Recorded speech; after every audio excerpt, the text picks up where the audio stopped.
Okay, we want to thank everybody for coming to this presentation. I think it's a very good presentation. I think you'll enjoy it. We got great presenters, Mick Schwent, Vern Bauman, Bill Naeger, and everybody in the audience is a presenter because this is a participation meeting. When you see slides and you know something about it, we want you to participate. Tell us the story that went with it in the flood of '93. We want to start off by telling Dick Greminger, thank you for allowing us to use this facility, Dick.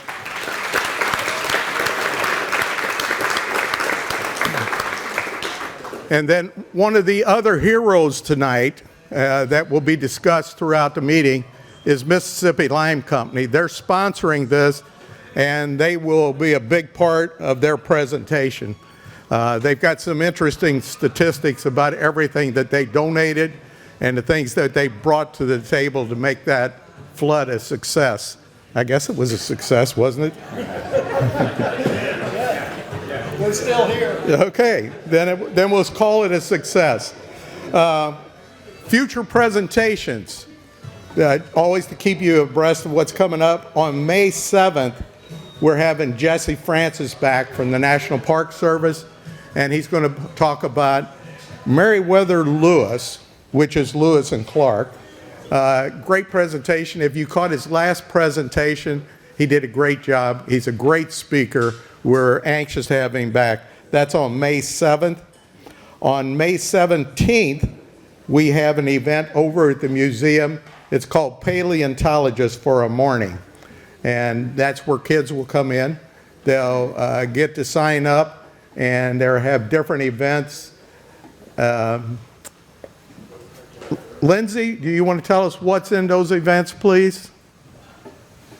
Sure can. Give me 1 second. She's on her way, folks. Hold on. So Lindsay is in charge of those events. They're very good. So Lindsay, if you'll give them a rundown of what that'll be. So our Paleontologist for a Morning is where students and children can come in. It's on a Saturday, and they will be able to make a paleontologist hat, and they will have a couple of activities, digging up their own fossil, and then they will meet with Mike Fix over here. He is our paleontologist. So they can ask him all kinds of questions about what it takes to become a paleontologist or different things that they might want to just know about as a paleontologist would do. Are they going to do a dig upstairs too? Yeah. Okay. Yep. And then, like Robert just pointed out, they'll do a dig upstairs as part of one of those activities as well. Thank you, Lindsay. On June 25th, we have Mel Carney. He's an author of several books. One of his books is I'm Ready to Talk. He's a Vietnam vet, and he was flown into Vietnam, dropped out of a helicopter, and took over a platoon or a squad, and he was in the heat of the battle. And when he came home, he found out that not a lot of people talked to him about it. In fact, nobody talked to him about it. And it's taken him a while, but he's wrote 2 or 3 books now.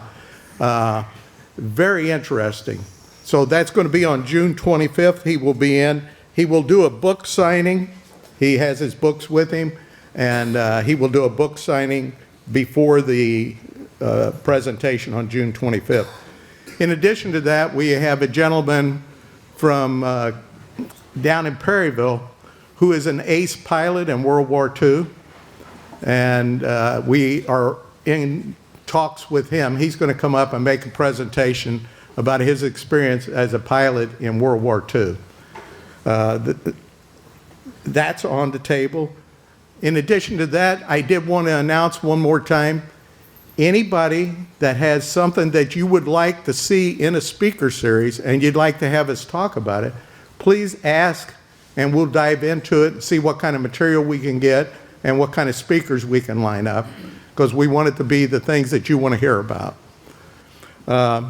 As always, we are a 501c3. The only money we get is what comes through the door in our museum as admission and the sales out of the gift shop. which doesn't come close to covering the expenses, but because of good people like you, the donations are always welcome, and we appreciate them. Thank you very much for everybody who has donated, and we do have room in our checkbook for more donations. I checked that this morning. Anybody who is in attendance this evening, if you paid when you come through the door, if you haven't paid, you can go back to the front door and pay up there. But if you're not a member, members get in free. Once you buy a membership, you attend all of these, there's no charge. But if you're not a member, please go back to the front, tell them that you'd like to be a member, and they'll take this evening's charge for getting in. They'll take it off of the price for your membership. So please help us out. Memberships help us out. Again, this is a participation event, so when you see the slides, and Bill Naeger did a fantastic job with these photos, so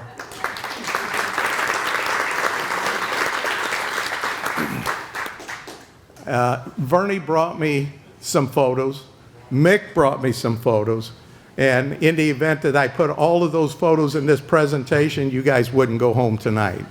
So, and they're great photos, but the pack that Bill put together pretty well sums up everything. So without further ado, I'm going to turn this over to Mick Schwent, and we're going to get started. Thank you, Mick.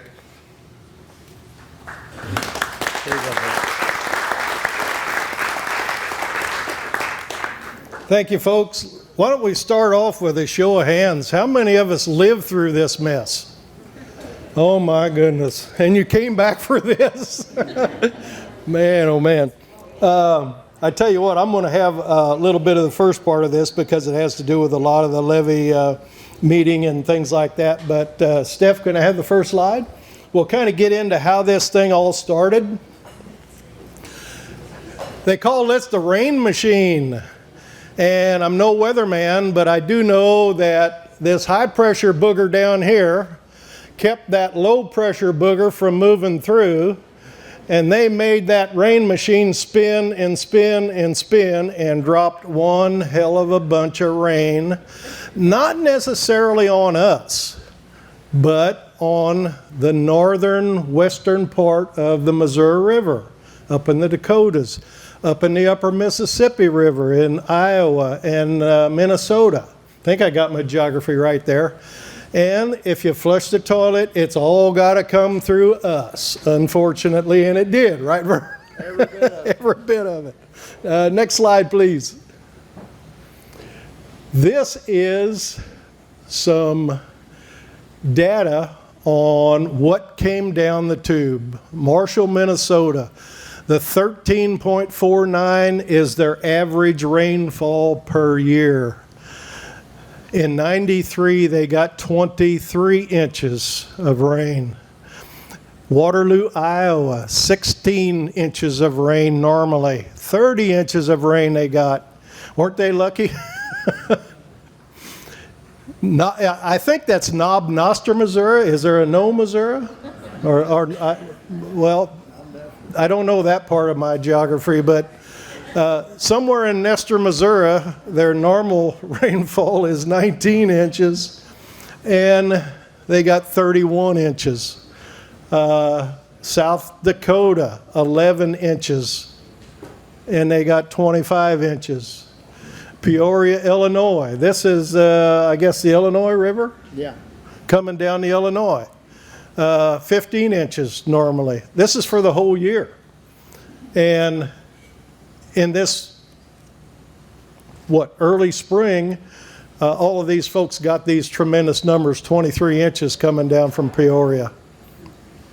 So, I don't know how this little sketch here lays out, but I'm assuming that the Mississippi River goes up through here and the Missouri gets over through here.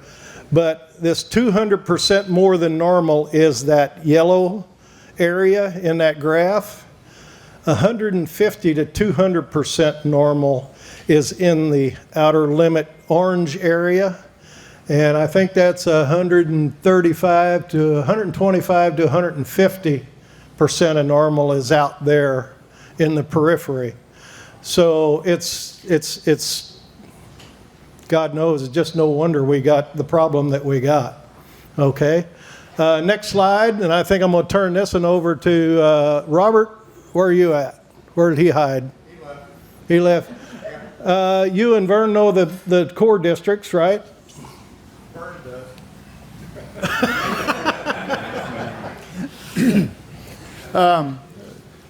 That's partly true. It starts at Memphis and goes to St. Louis. That's first district. And then it goes from St. Louis. I'm not sure, but I know there's one ends at Minnesota, up in Minnesota. Louisville district. That's on Ohio, to Louisville. And Rock Island's up north. yeah, Rock Island is a district, I think, and maybe it goes as far as Minnesota. I'm not sure, but the Corps has different jurisdictions over different areas, and when we got our levy, we got it really through the St. Louis district. So that's about it on that, I guess. We got another. Yeah, no, we're good. Any questions on that? So another film. Another slide, Steph, please. And this is I assume this is still correct. I thought it might be more than this, but 1,407,574 acres flooded. And I think if you think about that little graph we had over here, this might have been it. So that core area had the highest percentage, and then the contributaries outbound contributed to a whole lot more of that. So, and here again, I didn't know this had the districts a little bit better on it, but Louisville, Memphis, Little Rock, Kansas, and I think Rock Island was up north there. So, Chicago area, yeah. Okay, next slide. I'm gonna hog the mic a little bit here because we're gonna get into a lot of the levy meeting stuff here, and I gotta tell you, some of this I think might get a little emotional for both Vern and I, but it's just unfortunate that half of these guys aren't even here anymore. But boy, that they play a major part in this town and everything they did for us. But I'm sorry. We're going to ask people for their stories. Steph, go back one slide, please. With all the flooded acres, I was talking to Emerald Loida during the flood. All of us know Emerald. He was big head of the Farmers Levy District. Emerald told me, he says, Nick, and he called me Nick. I don't know why. But he says, Nick, he says, I farm over 2,000 acres of land. And he says, I think I only got 25 of it that's dry. So that's just some of the dramatic stuff that we had to deal with down here. Okay, Steph, thank you. So I think we were talking, we met 3 times a day. Once early, Vern and I would meet up early in the morning. 7? 8 o'clock at City Hall. We'd have a meeting, but Mick and I had walked the levees before, and we'd meet again at noon, and we met again at about 4:30 in the evening. And each time we had area captains for each area of the districts. And in the north, we had levy district captain was Louis Sexar, and he worked with a captain from the military, and them two together with other. And then on the center was Alvin Dunsey, and he worked with his military captain, and the units shifted every 2 weeks during the battle, and we had about 3 different companies in here. So Jerry Roth on the southern side. Jerry Roth on the southern side. And so that was everyone we walked that area. In the evening is when we really had, in the evening when we really had, the thing to worry about overnight was how much was it going to raise overnight. We always had to figure the predicted rain and the heavy rains up north, the forecast. Some nights it raised as much as a foot, and we only had a few inches left. So we did what we had to do every night. And what really saved the levee in short, there's about 10 different major factories that saved the levee. And it included 30,000 people plus that we'll get into some of this later, but 30,000 plus people. We had sandbags anytime we needed it, and our pickup brigade would put them in fast. We'll talk about that later. But that's what we had, 3 meetings a day, every day for 6 weeks or whatever it was. Mick, who's that young guy in the red helmet? I don't know. This has been 30 years ago. Some of this stuff I don't even remember. I'm going to have to ask a lot of. That's what I told you the problem was going to be when you asked Vern and I to do this, is that we're going to remember any of this. But I guess it does tend to come back. But yeah. The next guy to it. Some things don't change. Next slide, Steph.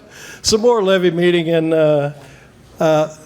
the noon meeting was one of our probably biggest ones every day, because we'd give a progress report to the general public, and the morning and noon and evening meetings, we had everybody give a progress report on their particular areas, and I nicknamed our flood areas a 3-ring circus, because with people that are not from here, maybe, you understand that we have 2 creeks that go through town, the North Gabourey Creek and the South Gabourey Creek, and when the water got up high enough, they isolated each area. So we had basically 3 rings of, sometimes looked like a circus, didn't it? Yeah, it did. Going on to protect, and it got pretty significant to fight that. That's why our levee captains, and we don't want to,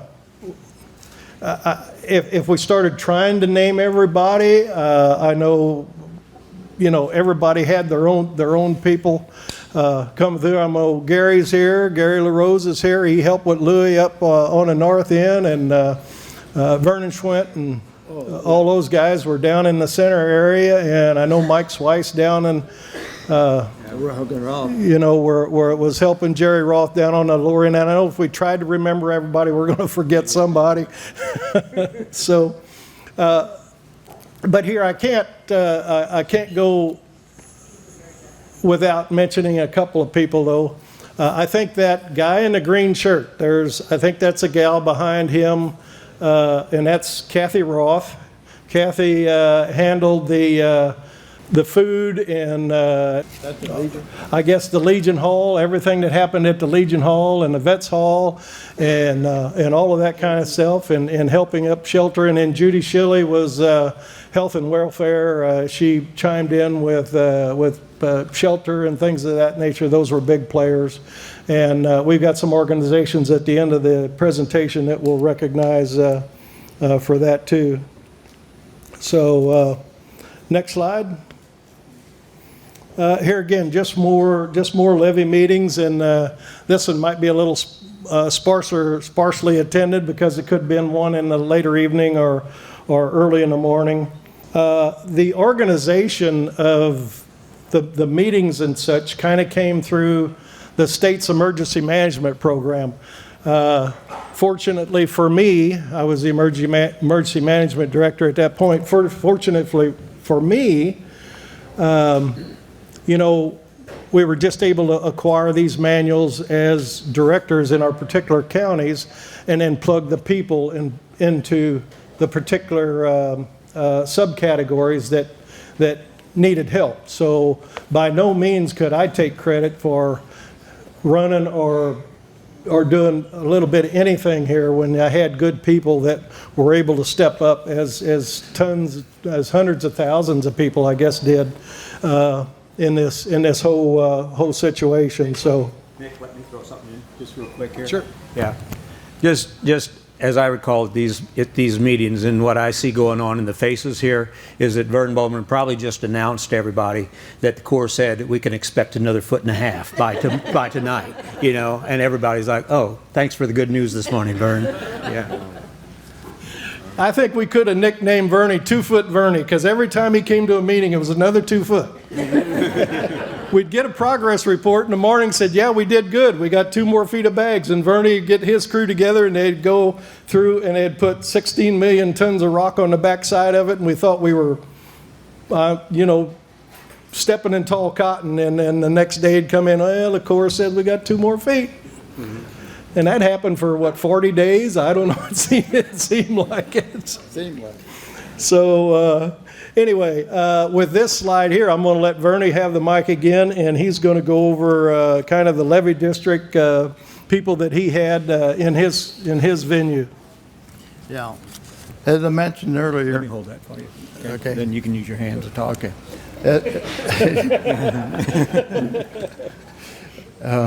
You can see we've done this before. Yeah. I'm an amateur at this, but back then we had on our board was Ed Yeager. Our levee board, we had a commissioner of 5, Carl Wiener, Louis Sexar, Alvin Dundee, and Louis and Alvin are both here. Louis and Tim Uding mainly took care of the north end, and then Alvin and Vern Schwent there, and Jerry Roth was captain in the south end together with Schwent, Schweiss. So we, that was our levee district at that time, our 5 members. I was the 5th member. And we did what we could. Everybody worked together, and that was just part of it. That was the big thing. Mick, So. do you guys talk about the 3 different districts? I mean, the 3 different areas? Yeah. Yeah, Yeah. okay. Verney, also tell us about, because the farmers were a big part in this effort too.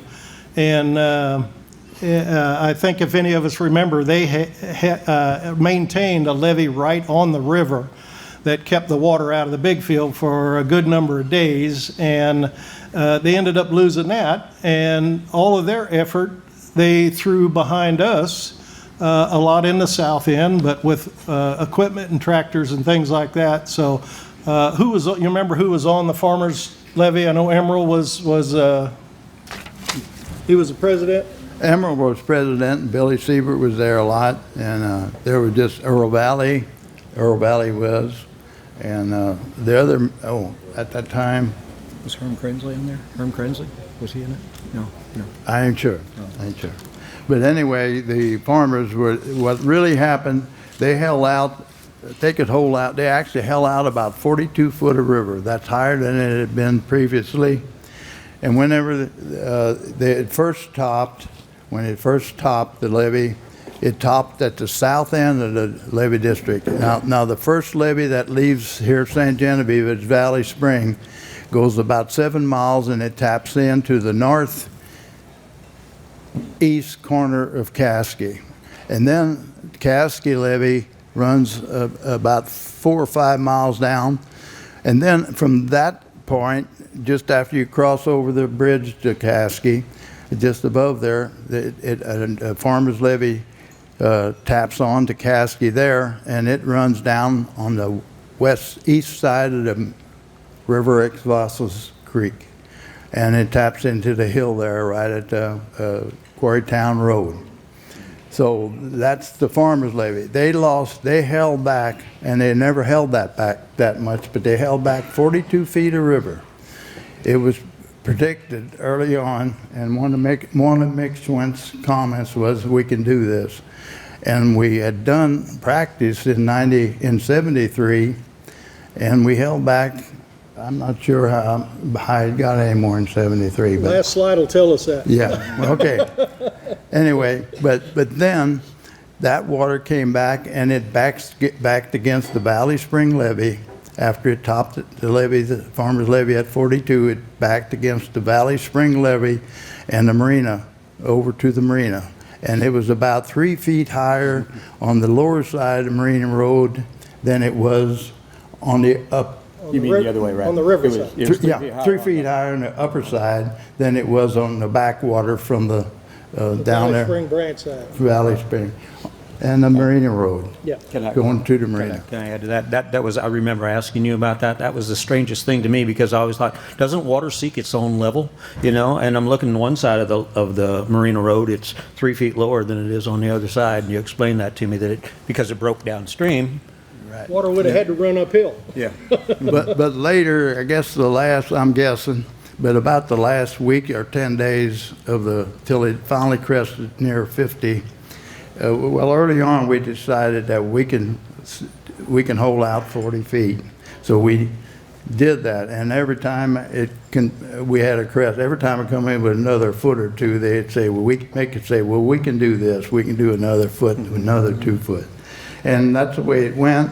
But when the last week to 10 days, when it did top and was scarred out at the sand plant, which is halfway up the east levee of the farmers district, there it tapped out, and it added about another 1.5 feet on the Valley Spring. After that is when we were stressed on Valley Spring till we finally lost Valley Spring.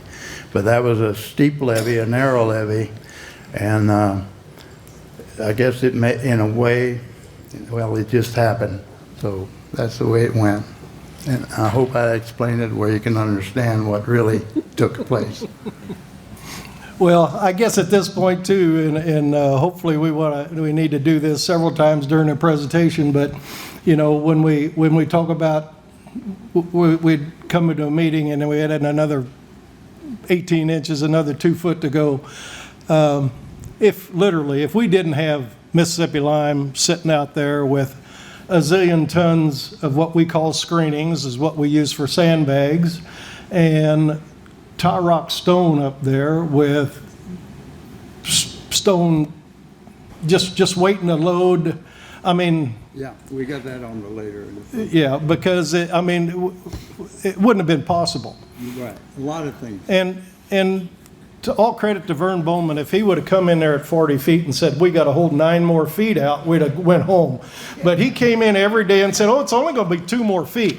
Only 2 more feet, right? Steph, next slide, please. Okay, this was one of our first endeavors that we started, and I think we started here because some years prior to this is a hump of dirt that goes from the mill on Main Street back through the yards and ends up splits the ball fields down on 3rd Street, the MFA, Core League MFA field, not MFA, Core League, VFW field. Okay. And split that, and we put a good hump of dirt there that we thought might do us a good deal in the next couple of floods. Well, we didn't know we were going to have to stack 15 feet on top of this. But this is that slide, and the muddy spalls. Yeah. Okay. There again, thanks to Mississippi Lime, in '73, as I mentioned in '73, we practiced on the levee and learned how to build them, and we exhausted Mississippi Lime's. They call it spal. That's this stuff here. Yeah, we exhausted that. That was some rock and dirt that they had hit some seams in their mining operation, and they piled the mud and the dirt, the rock together, and it was kind of a waste burden thing for them.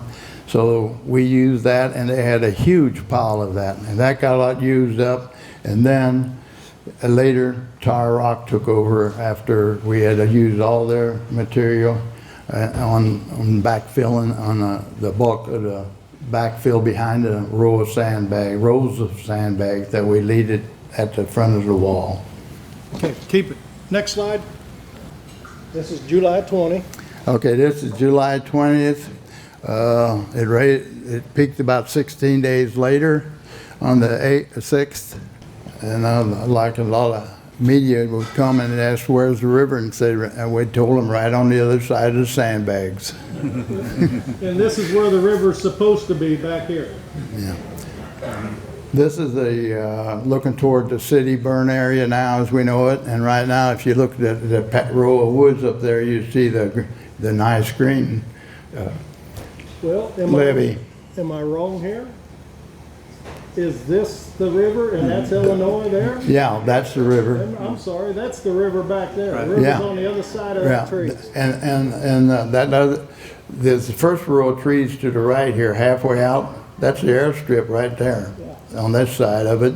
And that's a single tree that's standing there where you turn at the city burn area, that one. And where I was describing where the levee is, it was right in front of the row of trees. That's where you see the existing levee we have now. We have a board member here from our levee district now that's new, Ronnie Barron. We recognize him. He's a good member of our board now. And we don't have the ones in the screen here. On 3rd Street, where that levee is by the ball fields, it was so high. When you stood on the top of that levee and looked out, you felt like you were even with the church steeple. It was such a sight. So sad, yeah. Bob asked how I got the photo. Well, I was in a helicopter 3 or 4 times, I guess, through the course of it all, piloted by, I guess it was the Corps helicopters or the Reserve, Army Reserve. Yeah, okay.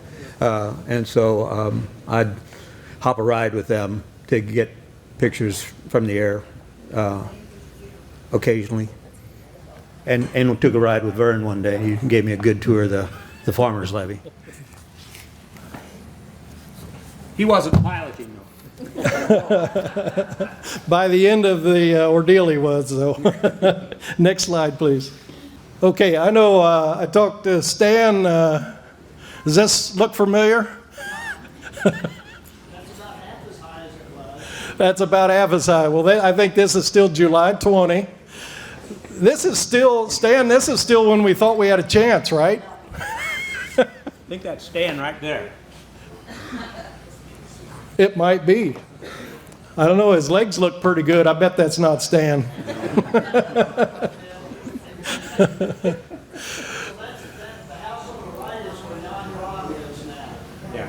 Okay. Who'd you say is that now? John Bronze. Bronze, okay, gotcha. And if you look in the background there, you see the trestle. We'll see that in a few more slides in a little bit here. So it gets dramatically different from here. Next slide. Can't say enough about these guys. When the National Guard moved in, and I'm going to tell you a story that Vern told me. He said these National Guard guys come in, and they're engineered battalion, I guess, are they not? Yeah. They have trucks and loaders and graders. And seriously, it was a very affectionate way of putting this because he was not dishing the National Guard at all. But he says, Mick, he says, and he called me Mick, so.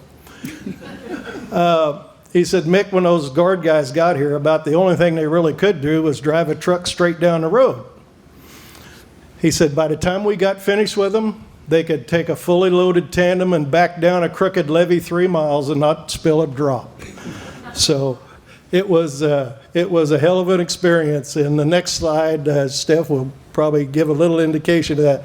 24 hours, day and night.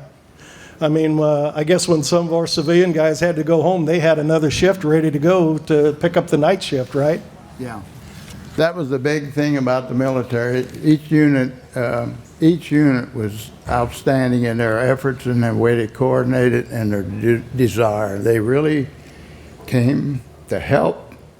And what really helped us in the heat of the battle was, and the battle lasted a long time, what really helped us, the fact that they would take maybe half of their company and work them days and the other half at night. They was on 12 and off 12 and 7 days a week. And they did whatever it took. So we had fresh meeple at night to help back behind the material. The quarries were open, Tar Rock was open, Mississippi Line was open. Everything, there was many, many factors that helped save the levee, and the military was a big one too. Vern, let me add to that.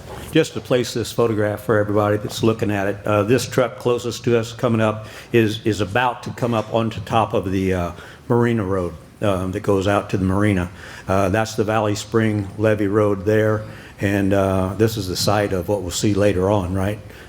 Yes. Yeah, okay, so that water on the left side is the backwater that's come up from the farmer's levee that we were talking about earlier, and the picture is taken from up on the bridge, the railroad bridge, looking down.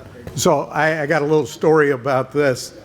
I don't know which Einstein decided to take off the guardrail at the top of that road. But so we're driving over to the Eagle's Nest, and before you cross the bridge, there was a guardrail there. Well, they took that guardrail out, and you drove off the end of that thing, just about straight down. So one night when we had a lot of rain, a lot of wind, the waves were going across that levee. They had us hauling sandbags, and I had an old 2-ton truck, and I was down at the desert. They loaded me up, and we were heading out, and somebody stopped me, and he said, "Where are you going?" And I said, "I'm going down. We were about ready to lose the levee. I'm hauling these sandbags down there." And he said, "Can I ride with you?" And I said, "Well, sure." So he crawled in front of that truck. Now, I had drove off of that levee 8 or 10 times already. He had no idea what was coming. We topped that levee and dropped off the other side, and he was screaming. We got to the bottom of that hill, and not only did you drop off the levee, but you had to make that corner down there. And in a 61 GMC truck, brakes was not, they were there, but they weren't good. This guy got out at the bottom of when we got off the end of that, and I stopped, and he stopped screaming. He jumped out. He wouldn't get back in. And I said, "Well, you're going to need to ride back." He said, "I'll walk." So it was really a frightening thing. Were you the Einstein that did that? Well, sure. Did you ever know a woke that used brakes anyway? And one thing about this thing, as most of you know, I've been with the fire department for many, many years, and about 10 years after this ordeal, they coined a phrase called unified command. And pardon my French, when the stuff hits the fan, you've got fire department, you've got police department, you've got EMS, you've got first responders of all kinds getting together and working as a seamless organization. And that's basically what this was. We had the Corps of Engineers, we had the Army National Guard, we had, my God, was there any truck in St. Genevieve County we weren't using? And you got them in from places from all over. We had city government, we had just had everybody. And I talking to Bruce Giesler earlier, and he said, "Yeah, I was at your meetings, and you said you'd need something. I'd go to Mississippi Lime." And he said they need a truckload of this, and he says I'd go back to Mississippi Lime and say they need 2 truckloads of this, and he never got turned down. So that's just the kind of cooperation that we had through this whole thing. It's really what got us through that teamwork. So it just everybody with a true effort. For everybody in mind there. So next slide. Vernie, why don't you explain what this is? I'm going to use the pointer, and then I got a story to tell on this one too. All right, this is the marina. The helipad was over there on the second parking lot on the right going out. The second parking lot was where the helipad was, but they had moved it because the river was getting so close. Yeah. They moved it up to Mississippi Lime's pasture field across from their existing office on 61. Yeah. And so this here was the last, I guess this is the last photo I have to look at, I think about it, but that near the crest, or probably is the crest, that's about where it got. They were sandbagged, you can see a row of sandbags between the marina and the water where they're the little dock is floating out there. You can see that row of sandbags, that black row is the sandbags there. And I guess that was... This is before the break. Yeah. See here? Yeah, that's before the break. You can really see the differential in the water there. Yeah, yeah. Right here. Mm-hmm. And point out, Mick, that... Go ahead. That point out the ramp that Bob was just talking about that he dropped off of right there. That the previous photograph was taken from right up there on the bridge, and so that's the Valley Spring levee there that basically protects all of St. Mary Road, and the places on the south end, down on South 61. So indicate the water again? Yeah, so you can see the difference in the level of the water are on the backside of the levee, about 3 feet is the difference. Yeah. So the So- water's got to run way down here to get in down here, Yeah. and it's running Yeah. uphill to here. And later on in the slides, they'll be showing when the Valley Spring levee broke, all of this equipment out there at the marina had to be evacuated in short order, right, Mick? Yeah, go all that. Bill, where is the Valley Spring levee on that picture? It's this tree line right here, and that white edge there. And that's the Marina Road to the right of that. The Marina Road's here, and then I guess St. Mary's Road would be these houses back here. So all this field right here is still dry at this point. Might point out, here, let me use your pointer a second, Mick, that when the Valley Spring levee, that's the Beckett-Ribot house there, okay, and the Emerald house would be right behind these trees here. So those were two historic houses that were affected, which plays an important role in the fact that we now have a federal levee.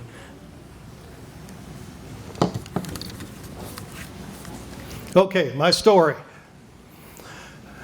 3 o'clock in the morning, I get a call.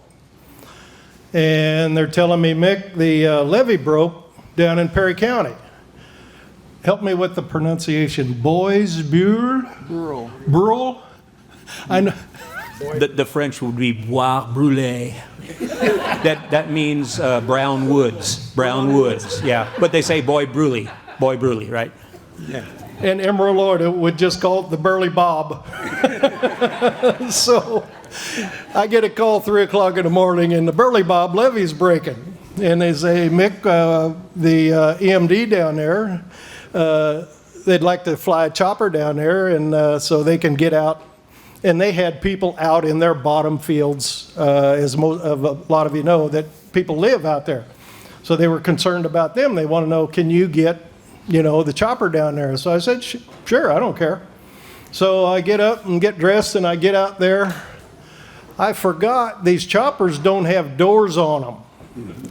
So 3 o'clock in the morning, they strap my butt in this seat that looks like something out of Busch Stadium and put these suspenders on me that, once you're in them, you're not going nowhere.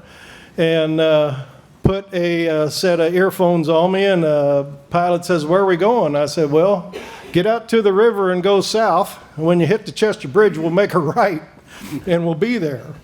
And it was beautiful, beautiful ride. Moonlit. And thank God when we got down there, I forget whether it was,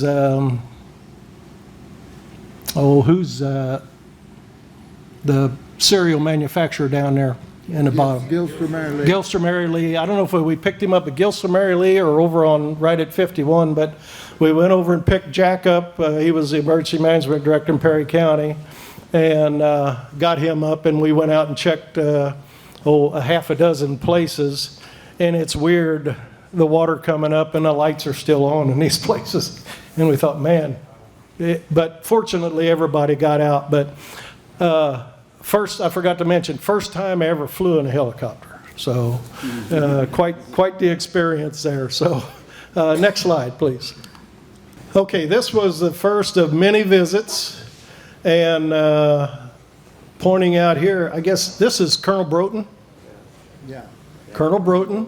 So he was head of the guard at that point.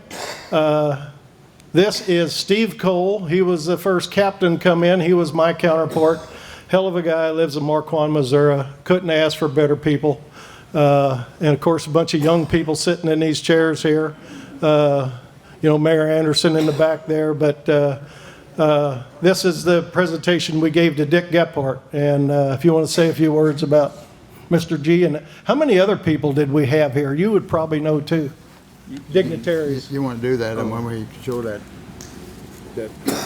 depot. Oh, yeah, okay, good. But, we had Bill who... Oh, gosh, I couldn't tell you, Mick. I don't know who. the governor was here. We had several reps. We had People from Director FEMA. Director of FEMA was here, just a tremendous amount of people. But this was the first of one of many visits, and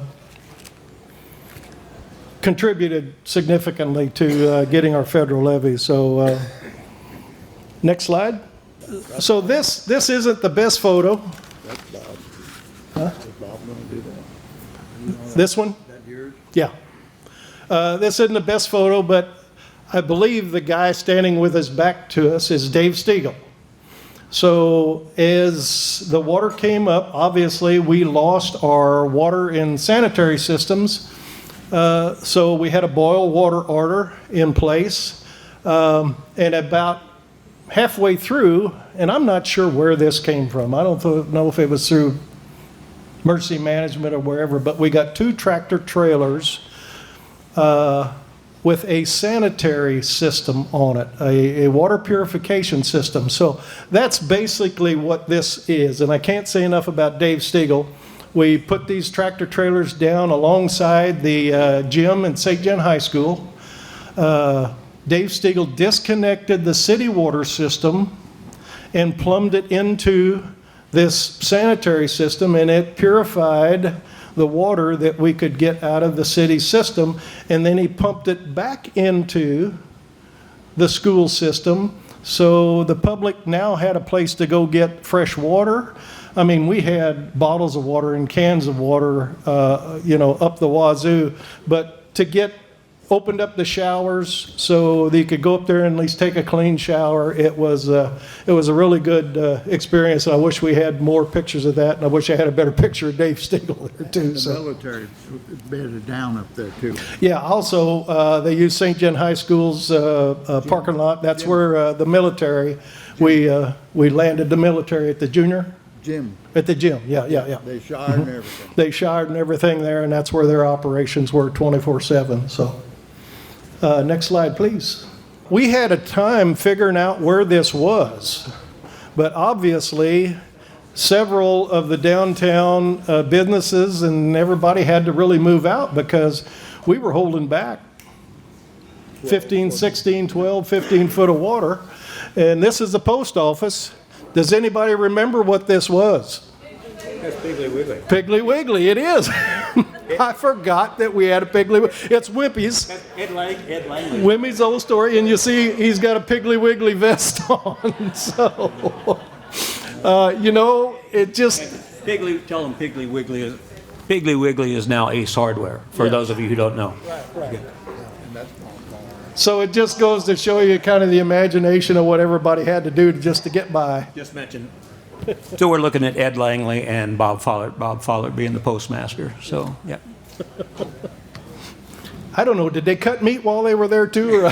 Or I don't remember. Was Piggly Wiggly open or they just moved in?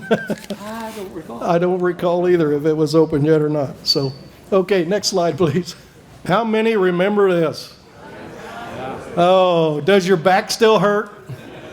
Do your fingers still tingle from tying sandbags?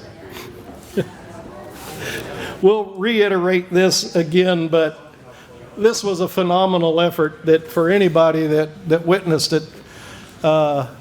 Literally, this is the Valley Desert. And I don't know when you got this photo that it was full. But we'd fill it up at night, and it'd end up. Yeah, that was a morning shot. It would go down in the daytime and fill up again at night. We'll reiterate this statistic, but I think the estimate, and I got to believe is way more than this, but they estimated 1,100,000 sandbags were used in this levee operation. So. It was interesting to watch how the process of filling sandbags got refined more and more and more by the people that were doing it. People were coming up with some very ingenious ways of doing it, bringing their tomato cages down to the desert so that they could hang the sandbag over the tines of the tomato cage. I guess the highway department had some of their trucks there, right? Their salt trucks, right? And that was a quick way. Yeah, modified them to fill the sandbags with the Mississippi lime screenings and all. So what you're seeing is stacks of sandbags on pallets that are ready to be loaded by whomever. I remember, onto the pickup trucks that then were headed out to the levees in various places. And was this mostly serving the central area because there was a sandbag operation? Was this operation at VFW Hall? Yeah. There was a sandbag operation there too. Yeah.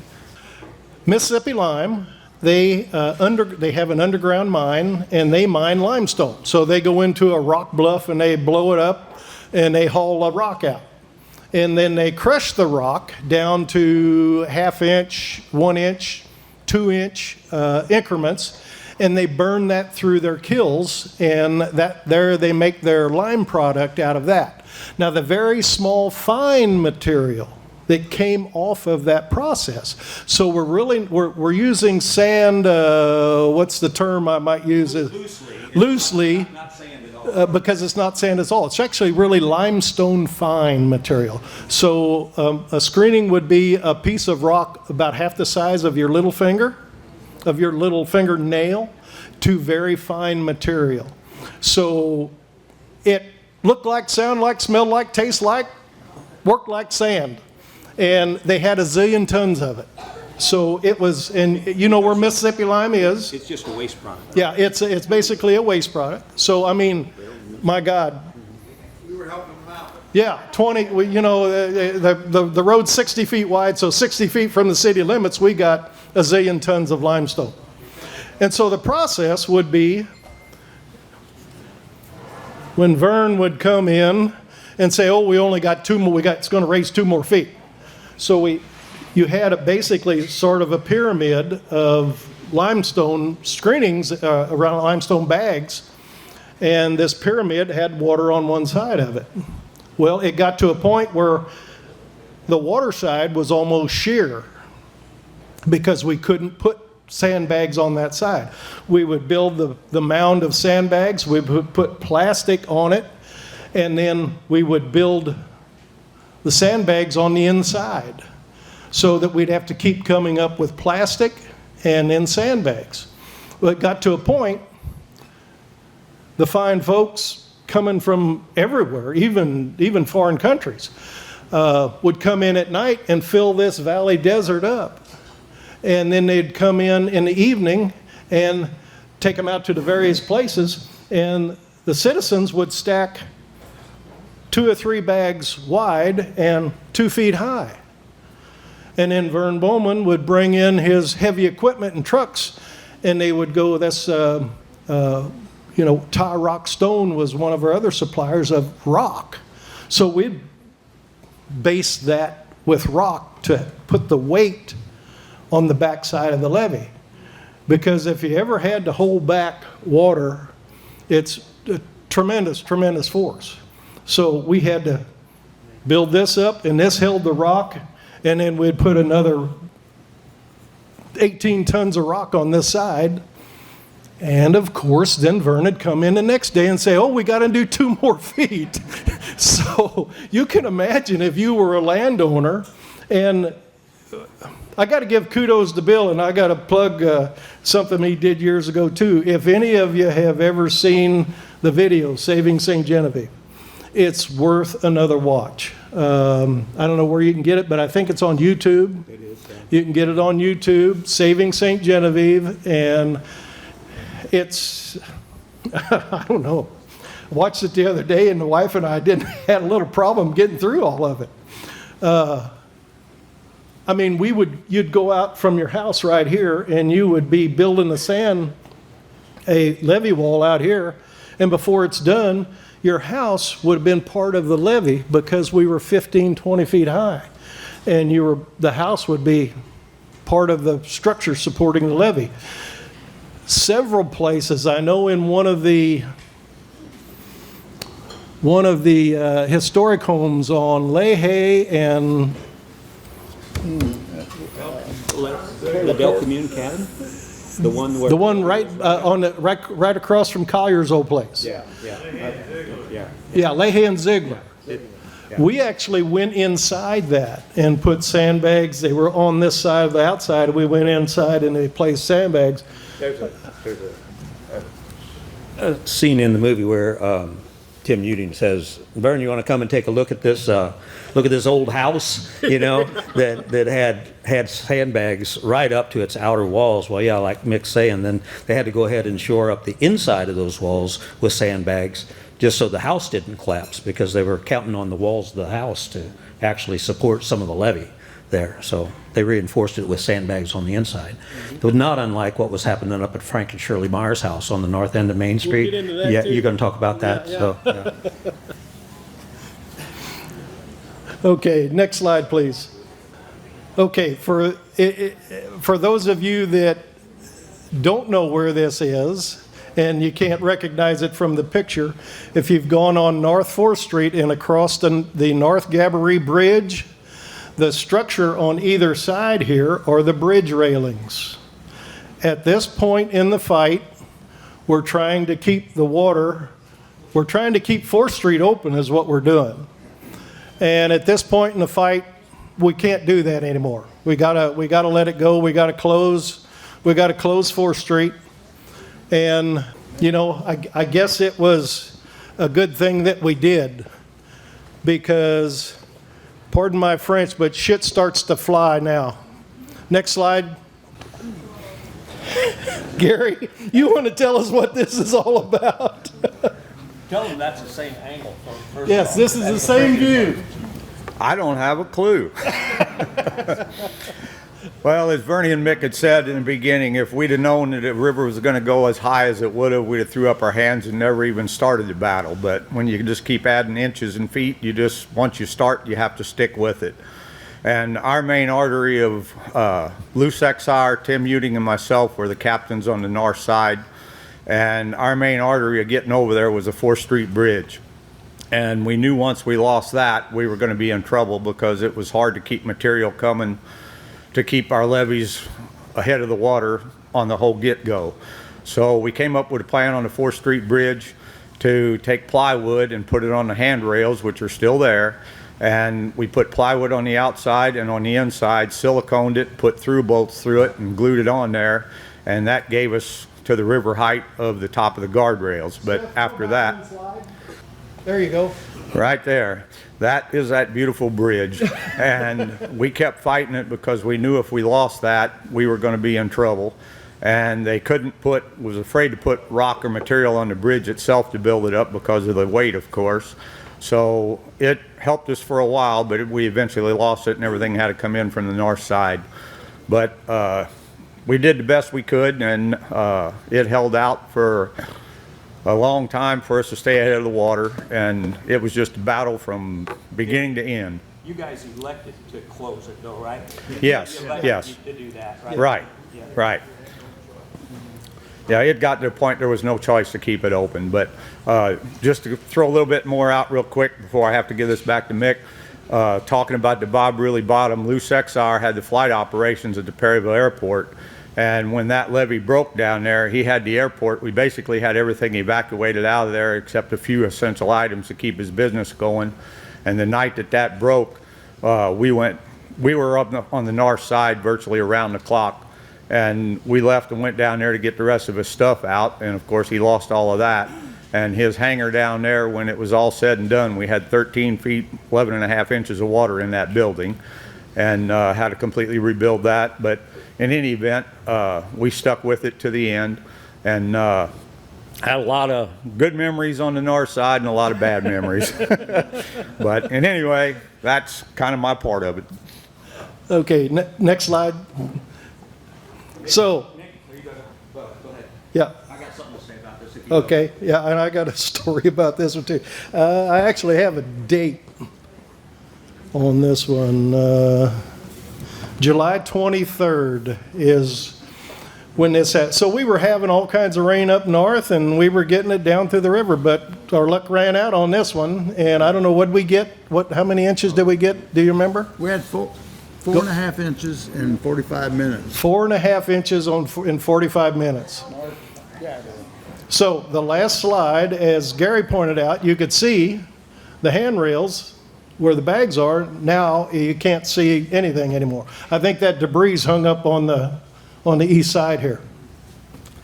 So some of those folks on the other side there are literally holding the plastic up. It's coming up from the face of the levee, holding back the water with their bodies and their knees, while other people are throwing sandbags down at their feet to get that built up as fast as they possibly could. So yeah, it was like almost a human live levee there for a short time. How much time between the previous slide and this slide, time-wise? I'm guessing that other one probably was around the 20th, wasn't it? Go back one. Go back one slide, please. Here, let me have that. The next line is how many hours after this? Yeah, this says mid-July 93. Okay. Yeah, this says mid-July, and that was July 23rd. So Mid-July on this one, and the other one was July 23rd. this one's July 23rd. This one's July. 23rd. Okay, And we closed mid-July. So a week's time, probably. about a week. Yeah, but on that other slide, if we Hang on go, a minute. yeah, about a week later was, and the question was how much later, and it's about a week later, and the two different events there. But one thing, You got another one? You want to know when that shed came through there? Oh, I'm going to talk about that. Okay. it was in this event. Yeah. It was this event. this event? Also, if we go back on that other slide, I'll show you a little something. Okay, that river, when we closed this bridge off, we got later photos, and if you look at that lull that with the farts on it over the backhoe boom, if you look at that, about the cab is the actual height of the final levee that we built there. Huh, really? Yes, that's No real kidding. close to the actual height, because this was still 16 or 18 days till it crested. Yeah. And it raised not feet a day, but inches at a time. 2 feet a day. 2 or 3, yeah, round the clock. Okay, somebody mentioned the shed, and that's my story with this. So when we got the call that the flood was happening here, I don't know where I was, but I ended up, next slide, please. I ended up on 4th Street with, this was my view. And Vernie and I discussed this. Whenever we got this flood, we thought we were done. We thought we were going home.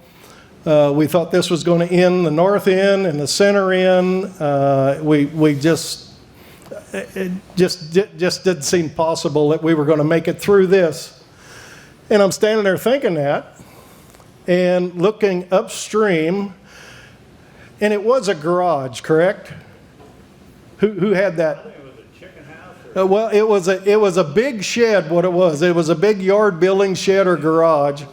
I looked up, and here comes this big, oversized building. And I thought, okay, if we didn't lose it now, we're going to lose it now. It's going to take out the bridge. We're going to be done. It's going to go down through town. That bridge ate that garage up like it was morning breakfast. It got onto that bridge, and that bridge chewed it up and spit it out the other side. And I thought, man, whoever built that bridge back in the 20s or whenever it was built did one hell of a job. But I was just freaking amazed with that. So, okay. Now I used some of my French and telling you that shit started happening, and I'm going to hand the mic to Vernie on this one. So, next slide, please. And the shit started happening, didn't it? Well, we had our noon lunch, and we got a call, and we headed down there, and Tell them where this is at for the people. okay, this is on the Marina Road. This is the Valley Spring Levee, and it's just off the slope where Bob Oak took his buddy down. And anyway, so this is just about 200 feet from the Marina Road on that railroad overpass. So that was the beginning of it. we got word that there was a crack in the levee on Valley Spring, and we left, and this didn't look like the worst spot till we got there. Right, I remember. Yeah. Yeah. Yeah. More than one. Yeah, we had 2 failures that day. This one broke and collapsed the whole thing. The other one was a crack about 50 feet long in the middle of the levee. The levee had a crack about 2 inches wide. We passed this, and then we drove over this. The truck wasn't there yet. Right. And me and Emerald Lloydie, I think, was with me. Was you along, Mick? No, you were I was in the down back. You was in the back. Yeah.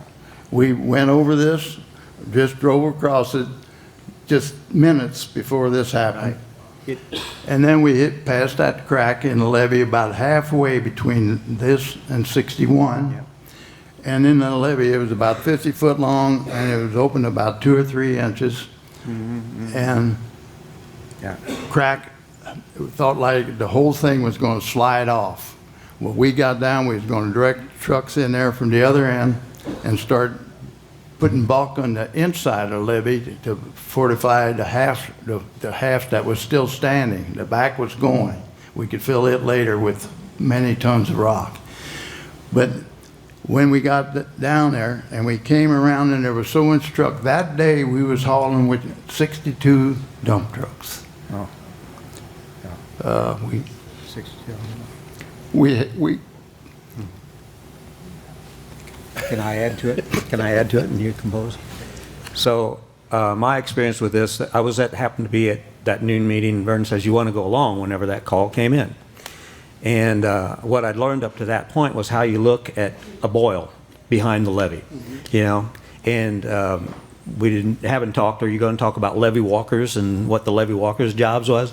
Not really. People that kept an eye on the back side of the levee. I'm talking about on what you might call the dry side, but it was not dry because there was always seep water getting through there. But they were keeping their eyes on looking for sand boils, and I learned the difference between that if there's water running on the back side down in the farmer's field, you know, and it's just bubbling up like a little geyser or something. If it's clear, you're okay. Keep an eye on it. Flag it. They'd flag them, and you know, keep an eye on these just little places. It could be like a gopher hole that ran under, or a wormhole where the water found its way underneath the levee and popped up on the back side. It could have been way back from the back side of the levee.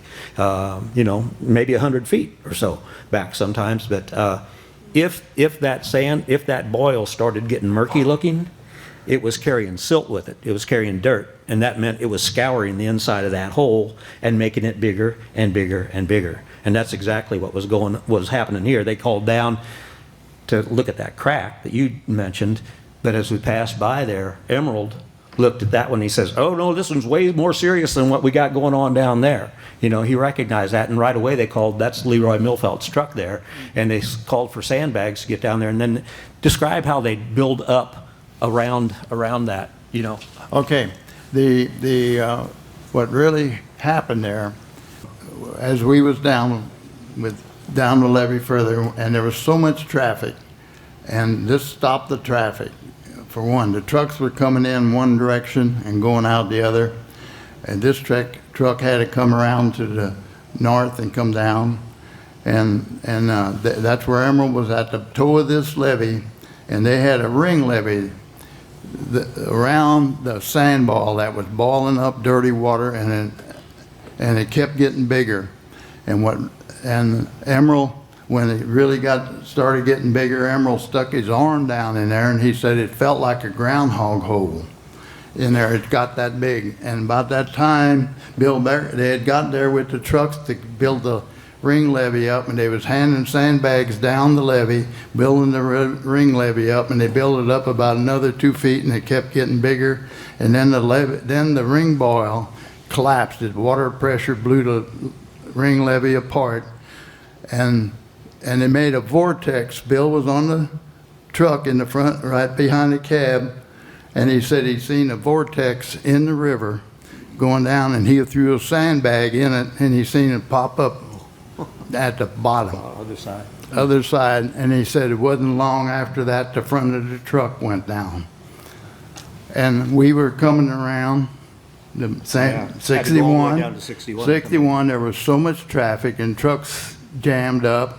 We could barely make it up 61, St. Mary's Road, and when we got back to checking some of the other sandballs, a little bit on the sandballs, and the method we used for identifying, we had 3 colors of ribbons, like a surveyor would use stick in the ground. We build road terraces and stuff, and the county surveyor would, the ASC surveyor would put a red ribbon on the end of a wire. We had red, we had yellow, and we had white. Red was one that was in trouble. That's the one we had.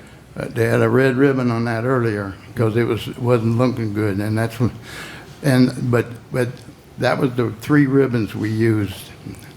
Then we come back and we couldn't hardly get back down to the truck, and finally we got down there, and I guess after that is when the machine happened to be sitting there, and I got on it, and I tried to first push the truck out, but you can see that the bumper is against the dirt bank, and I couldn't push it out of my way. So I started raking the sandbags off the top on pallets, but when I got there, the water wasn't under the front wheels. It was almost to the back wheels. It was coming through. Then the front of the truck turned and was going down, and the water kept balling.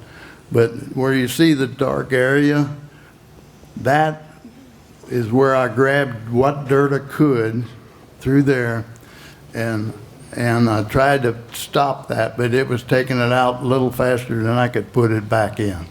And we ultimately lost it, and I was running out of material because I was getting that backside levee a little steep, and I ordered the military. There was a sergeant there, I don't remember his name.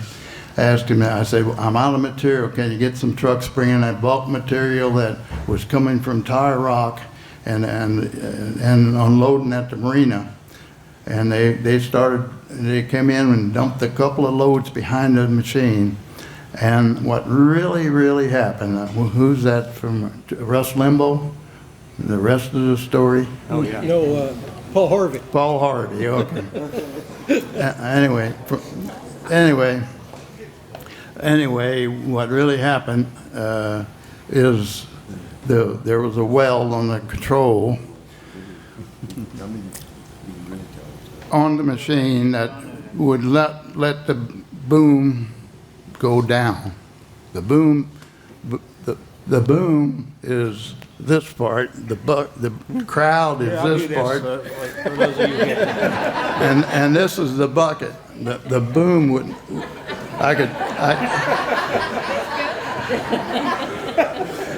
Anyway. That's pretty good. That's pretty good.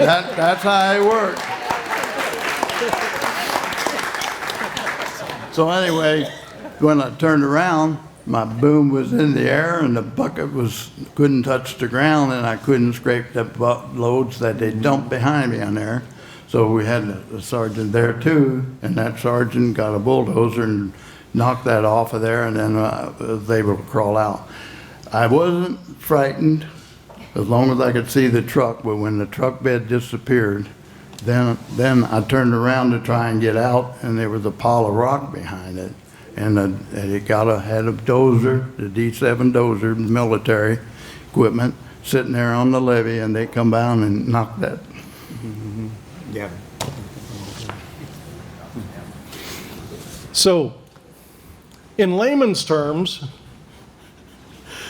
there was a big excavator there available, and Vern got on that thing and drove it in the middle of this mess and tried to save this part of it.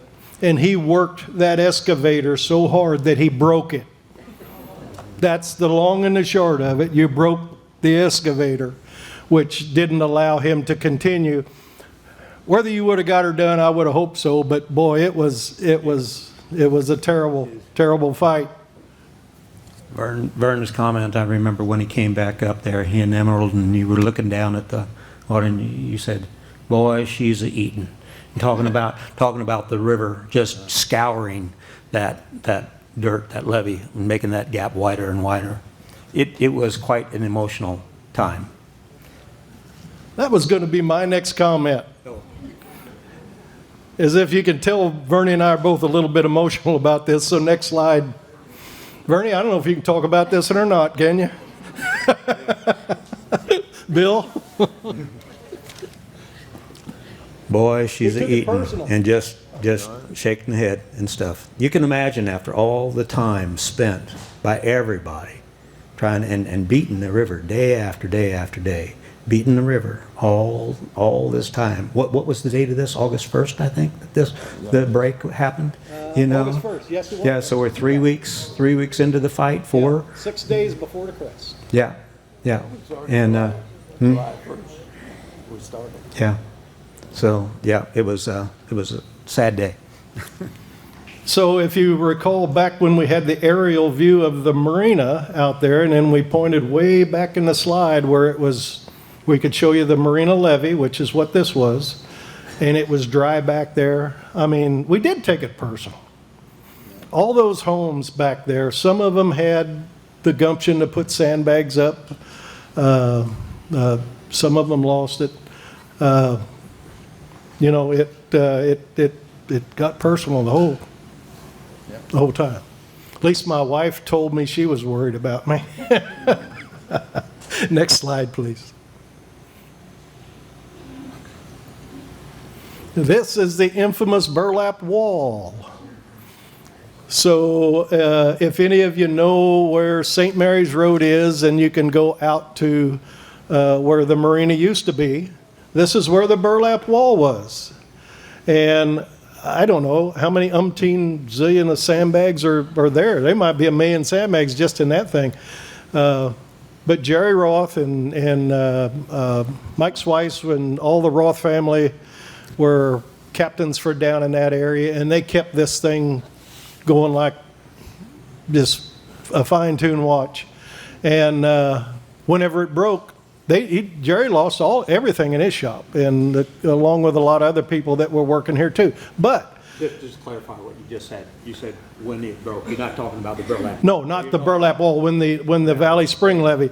So this protected the city side basically towards the city, and then the Marina Road went out, and then the Valley Spring levee was an extension off of the Marina Road south down to 61. So those folks lost all of that, but they still had to put up a fight, because remember when we told you that the water over here back in the trees here is 3 feet higher than over here on the dry side. So they still had to maintain that, otherwise those folks that might have got a foot or 2 of water in their houses down there would now get 8 or 10 more feet. Yeah. So Yeah. And I was just looking at the back side of the green tree in-house, the historic house there, right as you come around the bend by the bridge after you cross under the trestle. And it had, 2 feet of water, or a foot of water on the main floor. So if you look at that house as you drive by now, you're looking up at the house, and you're well underneath the water when you're driving St. Mary Road. So, Bill, so personal, where's Grandma's house from there? Oh, Grandma's house is, You probably the pointer? oh, well, It's- it'd be Actually- across the creek and on Gavin. we're going to have a picture of the Presbyterian Church. You can probably point it out there, but This picture shows well how the levee had to be incrementally shored up each time the water came up, because you can see the stair stepping of the sandbags. You know, you can see the lower part here to the far right. That would have been like the early levee, and then as the water came up, kept building that levee. As you look at the burlap bags there on the left, that was and then we replaced them with much bigger bags. That's the next airplane load that came in. they were plastic, the white ones. They were plastic, yeah. They were bigger and heavier. Nobody liked them. Nobody liked them. Nobody liked them because they slid around They, and stayed in ca- place. they pretty well hung to the ground. They were heavy. But anyway, the burlap wall was really a neat picture, and I believe I got some pictures at home of it. It came down the slope as you go up to the Marina Road from St. Mary's Road, and they had little coffer dams, and when they had one controlled little dam where the water seeped through, and it had one little pool here with a little lap of sandbags, a single row, and then water ran over it, and then they had another one down, and it continued down stepping coming down the road. It was a pretty little scene, and somebody put a little duck on it, a little rubber duck. Anyway, we had that kind of thing, but just showing. And here's another thing on this that shows a lot. You can see how wide we're at the bottom with the bags early, on the top of the levee and the front. But towards last, we wound up with just 3 rows of bags deep, and there we began it there. And we wound up with 3 bags, and then we would, where we could get to it with trucks, we would backfill the next day, the full width, 8 feet, 10 feet wide, so we could drive on it with trucks, and we followed with machines and bladed it and shaped it, and the trucks would spread that rock. And Tar Rock made rock as fast as they was making about 1,000 ton an hour, and we was hauling away as fast as they could make it. It's hauling 11 ton an hour. Yeah. Okay, so back to your question there about that. This is a good example of how the levees were built. And in this particular spot, Vern's talking about backing it up with a rock. We weren't able to back this up with the rock. But if you can tell, if you can see from this second tier, there would be rock from there all the way out another, 20, 30 feet out here to add weight to that. Now the last row of bags up on top, you're seeing over there about in the center, there is a film of plastic on that side to keep the water from seeping through the bags. And Bruce, I don't know if you have an estimate on this, how many rolls of plastic we used from Mississippi Lime, but it was a ton. It was a ton of plastic. I want to plug Bill's video again, Saving St. Genevieve. We can only describe what it felt like and what it was to be there when that levee broke. But your video is about as dramatic as you can get of seeing that levee break. So if any of you haven't seen that yet, go to YouTube or wherever you can get it and see that Saving St. Genevieve. Bill Naeger, producer, filmer. If I can just take a minute to talk about how that all came about. In early July, I went into City Hall because, for some of you that don't know, I used to have a 1-hour photo lab here and down on Merchant Street. And I offered my services as a photographer at City Hall to take any kind of pictures of the infrastructure of St. Genevieve that might go underwater, to be able to show these things for insurance purposes or whatever afterwards, And as a result of that, I got an official pass to be able to make my way around the levees in those areas once they were closed off. And there were places in downtown St. Genevieve, many places, that were closed off. You simply couldn't go there anymore. It wasn't safe. It was not safe. And but I had pretty much free reign to go where I want. And I was just shooting still pictures at the time, these being some of those. And each time that you told us that they said this was the end, that this was the crest, I'd make my way around town, go to the north end and shoot everything, with my still camera and stuff, and come in the next day and, we're supposed to get another 2 feet. And so, great. So, well, let me know when the next crest is so I can go out and do this all over again, And I started talking to people and getting, and the different levee captains talking about what was going on. I'd say, what's this about? What's happening here? And so I started carrying my video camera with me and doing little short interviews from people and stuff. And by the time we got into it, I realized, this is, we didn't know, this is epic, where this was going. So I was shooting both video and stills, but started turning my attention more to the video stuff to make the video that I finally produced. And actually, I have some copies of the DVD left, but somebody pirated it after I came out with it in that digital format and put it on YouTube without my permission. So that's how it's on there, okay. And that's when people come up to me and say, "Hey, I saw your video." And I said, "Oh, great, thanks." I had printed 1,000 copies of that DVD on the anniversary, the 25th anniversary of it.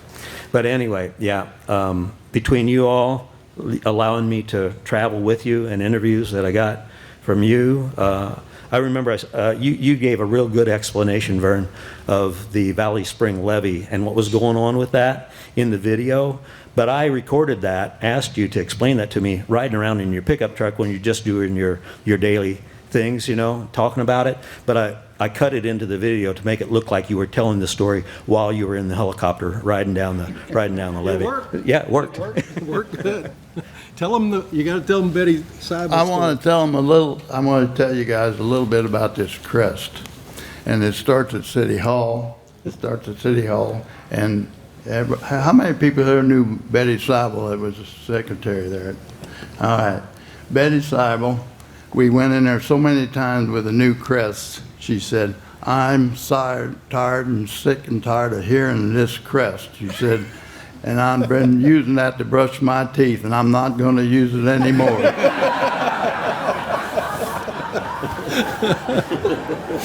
Okay, thank you. Next slide, please.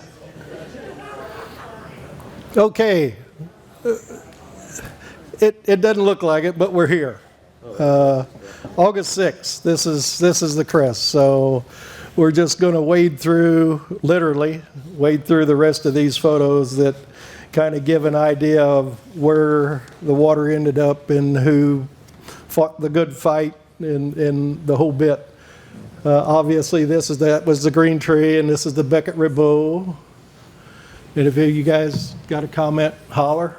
There's a boat that floated away from Jerry Ross. So Jerry Roth was the captain of the South area, and his marina shop is right over here off screen, and this was a boat that was parked in his lot that went floating, and it's actually tied up on St. Mary's Road. That is the Amaral House, and of course you can see a lot of other his paraphernalia. This picture also shows the fact that the folks on the left, the house on the left, was sandbagging around their own private house. Some of them took the prerogative, and obviously was a good idea. And you're going to see, I'm glad you brought that up, you're going to see out of the rest of these photos that we had a heavy concentration on the riverfront side with sandbags and rock and equipment and trucks. But you'll see with a lot of these other photos, the effort that individuals had to put in on the backwaters of the creeks and things of that nature. So, I know you're going to talk about the federal levy here again before we wrap it up, but that could go back to that last slide, please. Previous one there. Thank you. I mentioned earlier, I'll give you a little bit of backstory. This being the Amaral House.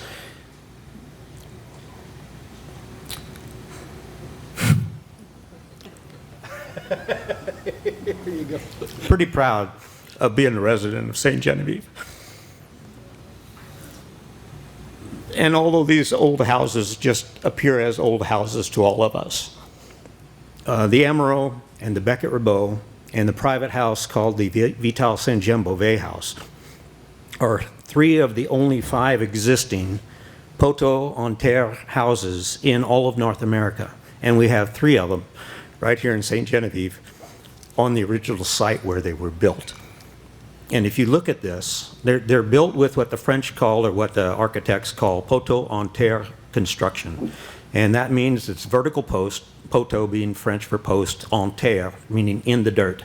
So if you go down St. Mary Road and you look at the Amaral and you look at the Beckett Ribot, look at the foundation underneath the porches, and you'll see those posts going directly into the dirt.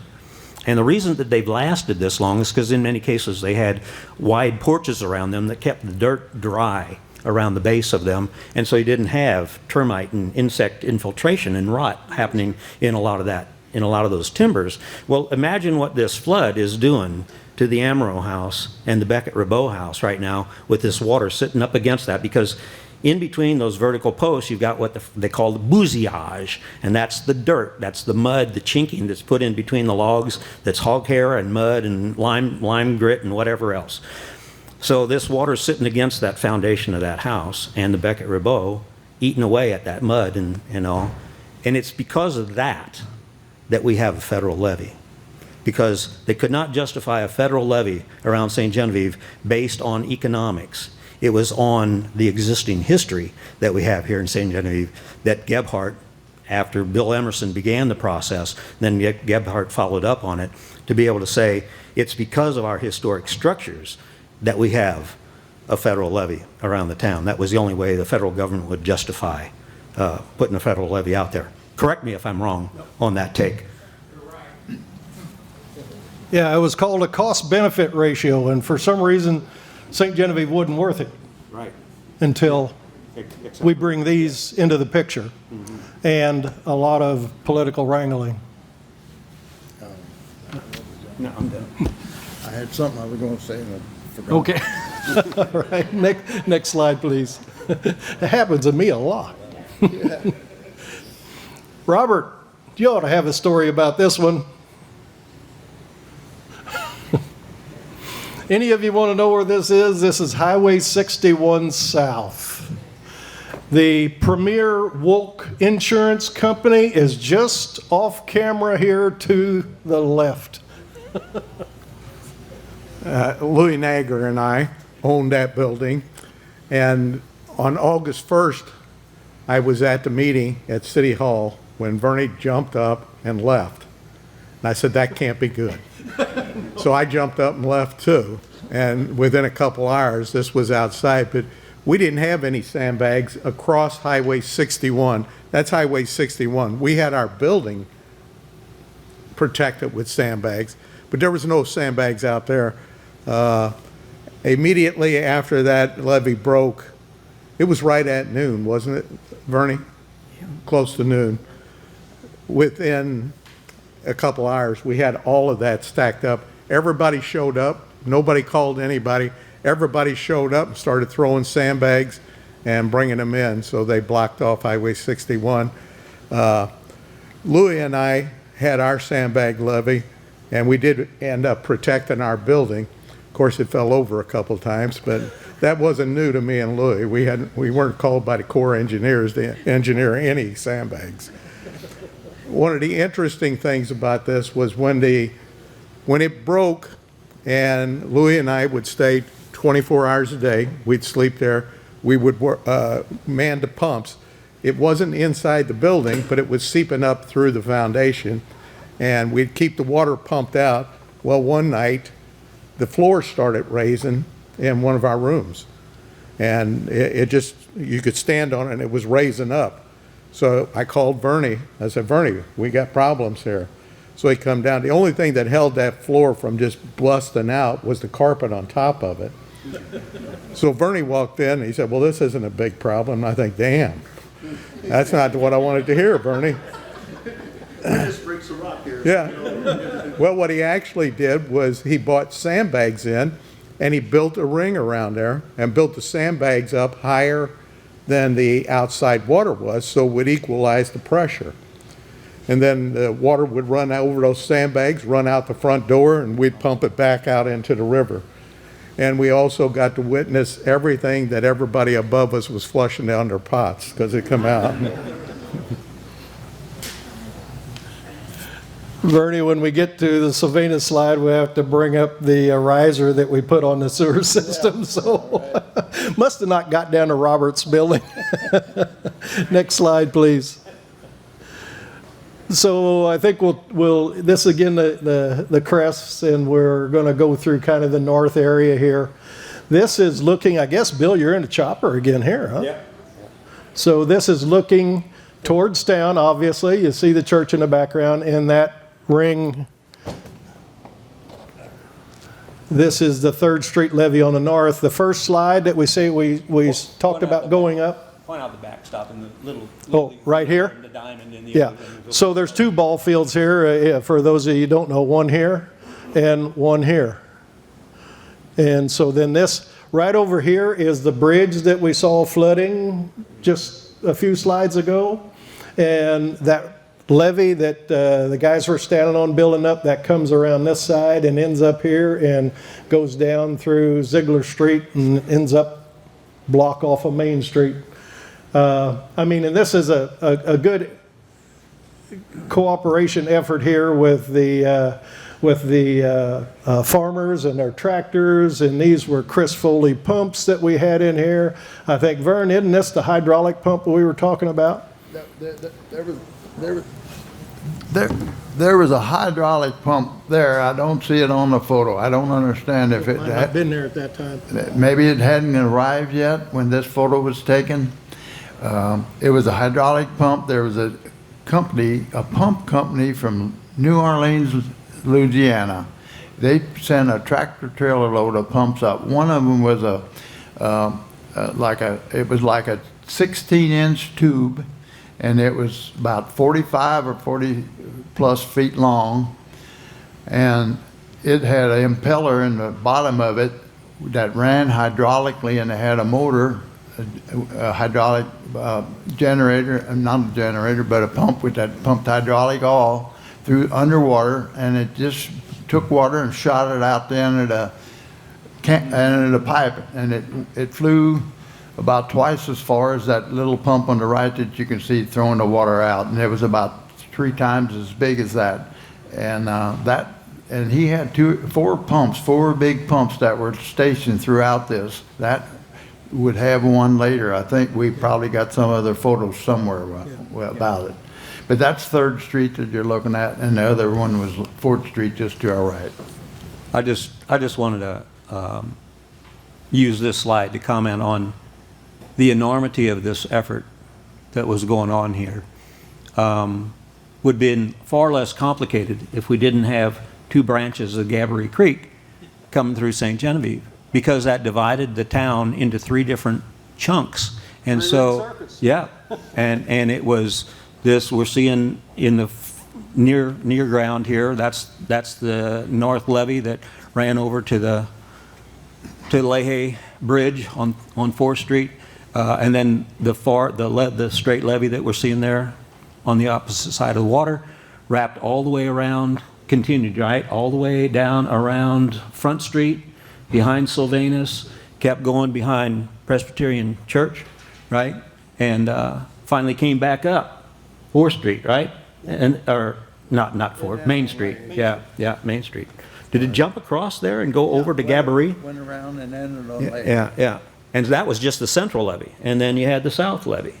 And when you wanted to get from the middle part of town after they closed the 4th Street Leahy Bridge, you had to drive all the way up 61, go up Creek Road, 61, and get back into the north end. So it was a massive effort. And So any of you that are not from here, if you know the town now and you know 3rd Street, this is 3rd Street, and this is that hump that you go over. It's the street just goes over a hump right now. Down in, you cross the creek, and you go over a little hump right here. This is still here, a lot of it. This is 3rd Street on this side here. So this goes down. I think this was what I used to call the hammock house. I don't know who owns it now. right, yeah. And so next slide. This is Ziegler Street. So going to the left off of the previous photo, the levee in the foreground came all around and ended up down here. This is the river out here now, but I think that's the airfield in the background there. But you can see there's people still around here. And this is another good photo here of bringing a couple of bags up. This is the plastic that you kept moving up to keep it dry, and then this is the rock effort that you had to have enough width to back a truck on, dump, and grade it off. So you can see on the photo there, see the tractor on the left? Half, 3/4 way up the left side of the photo, that John Deere tractor. Oh, here? Yeah, and then that tube at the end of that black tube, that's one of the farmer's levees pumps That's probably a 12 or 14-inch pump, and it's the one that, what they call the Chris Foley pump that hooked to the power takeoff of the tractors, and they just sat there and spun it. They had used them on their levee at first, and to try and keep the rainwater out because they was holding the river out, but the rain was still so heavy that the low spots filled and started flooding the field, so they used many of their tractors down there and many of the pumps just to pump rainwater over the levee. It was just no matter where you went, there was water. And I always said that the Mississippi River, one thing I learned about the whole thing on the river is we started out with little levees around houses. And then as the river came up, we added to them and we hooked the houses together. And then we hooked the blocks together. And then we kept going higher and higher and higher. And my 2 cents worth about the river is that if it can't go over, and we was fortunate we kept ahead of it on most cases. If it can't go over and it can't go under, it tries to go around. So when we started at the first, it tried to go around. So we made them longer, then it kept going higher, and it couldn't go through. The plastic alone probably saved our levee in many ways. We started out buying at the lumber yards, and we ran everybody out of plastic 100-foot rolls, and they were 8 or 12 feet deep wide. What saved us again, thanks to Mississippi Lime, when the levee got high, and a lot of times we tried to see that roll of plastic on the top. We tried to hook that bag, the next plastic to it. Talking about this, where it's rolled up right now? Yeah, where it's rolled up. And then we'd take them couple bags off the top, and we'd go up with the sandbags, and we'd unroll it. And when we get to the top, we'd tape a new sharp 8-foot or 10-foot wide roll till we ran out. And then as we got really high, we had places we lost the plastic, and Mississippi Lime with their barges, when they load lime with barges, their barges are 40-foot wide, and they gave us about $25,000 worth. We'll get into some of that later, but they gave us about $25,000 on the figures we got here of this 40-foot wide plastic. Some of the places was seeping so bad we couldn't hardly pump the seep water. On North End and 3rd Street on that last film, you could have run a little motorboat up the water going to the pumps we had there ultimately, when we had that 16-inch pump in there that came from Louisiana, and we had them other Chris Foley's, and we had some more pumps. But what we wound up doing on some of this levee, like let's say, now this got a pretty good cover of plastic, this whole levee here does, but some of them, we had them 40-foot wide sheets, and we would hold maybe 5 or 6 feet up, and then we would take sandbags and start rolling them out there on the plastic, and they would continue to roll down the backs of the water side of the levee. On the most part was vertical, straight up and down, and we'd put that plastic there and put sandbags all along there, and they would roll down, and the water would suck that plastic in, and water would quit seeping over here, and it would then you go shut some pumps down. You could shut some pumps down. Okay. My name's Richard Zielinski. We moved here, my wife Pam and I moved here in 1995. And I wish we moved here in 1995. And there's several factors. One thing I'll point out here is for people who weren't there at the time and have come here, that's the Mississippi River back behind the U-Haul truck. That's where it is today. Now, well, not today, it's getting to that point today, but this is St. Genevieve here. That river is flooding to here. This is a great slide to give the perspective that people today don't have. We moved here in 1995, but we were familiar with it. I'd been familiar with St. Genevieve since the '73 flood, when I came to try to, as a student, well, wait a second, as a student at SEMO, I came in 1973. We were coming up to volunteer to help, they kind of rejected us because they'd just gotten a bunch of prisoners in 73, you guys, prisoners from Chester.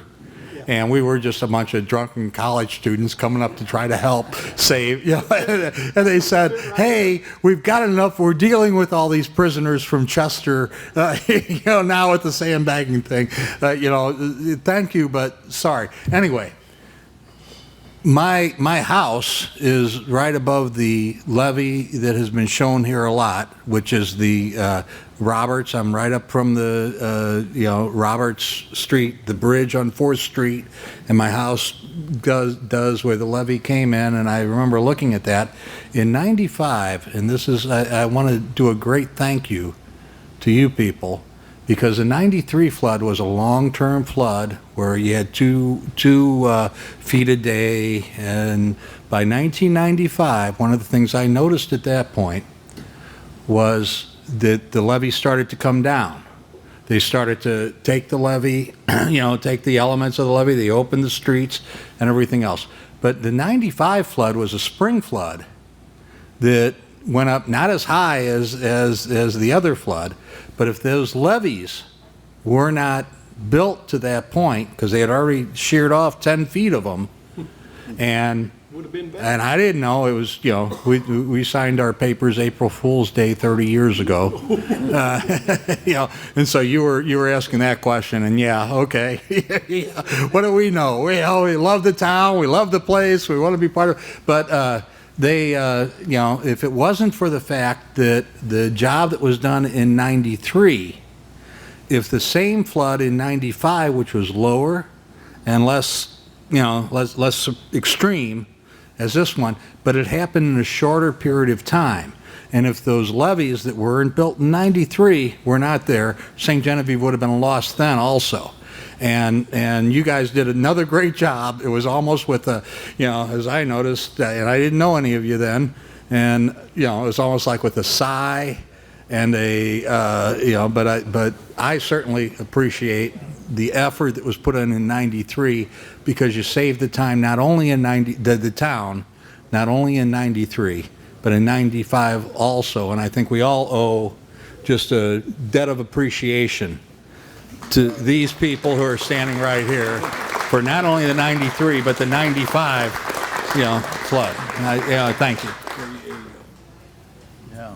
You know what Babe Ruth called a can of corn?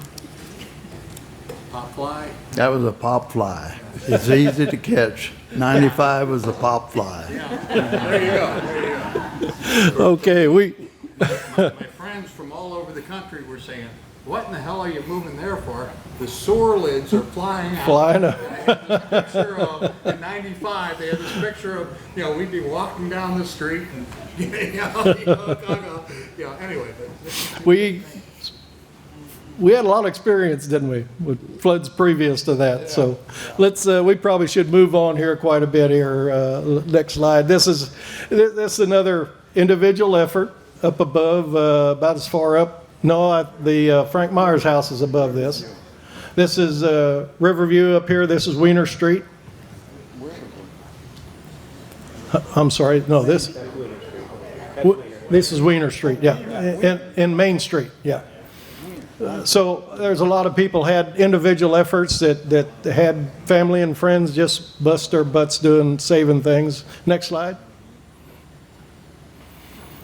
Okay, so this is an audience participation thing, and he doesn't know he's going to be part of this presentation, but my son actually has a story about this one.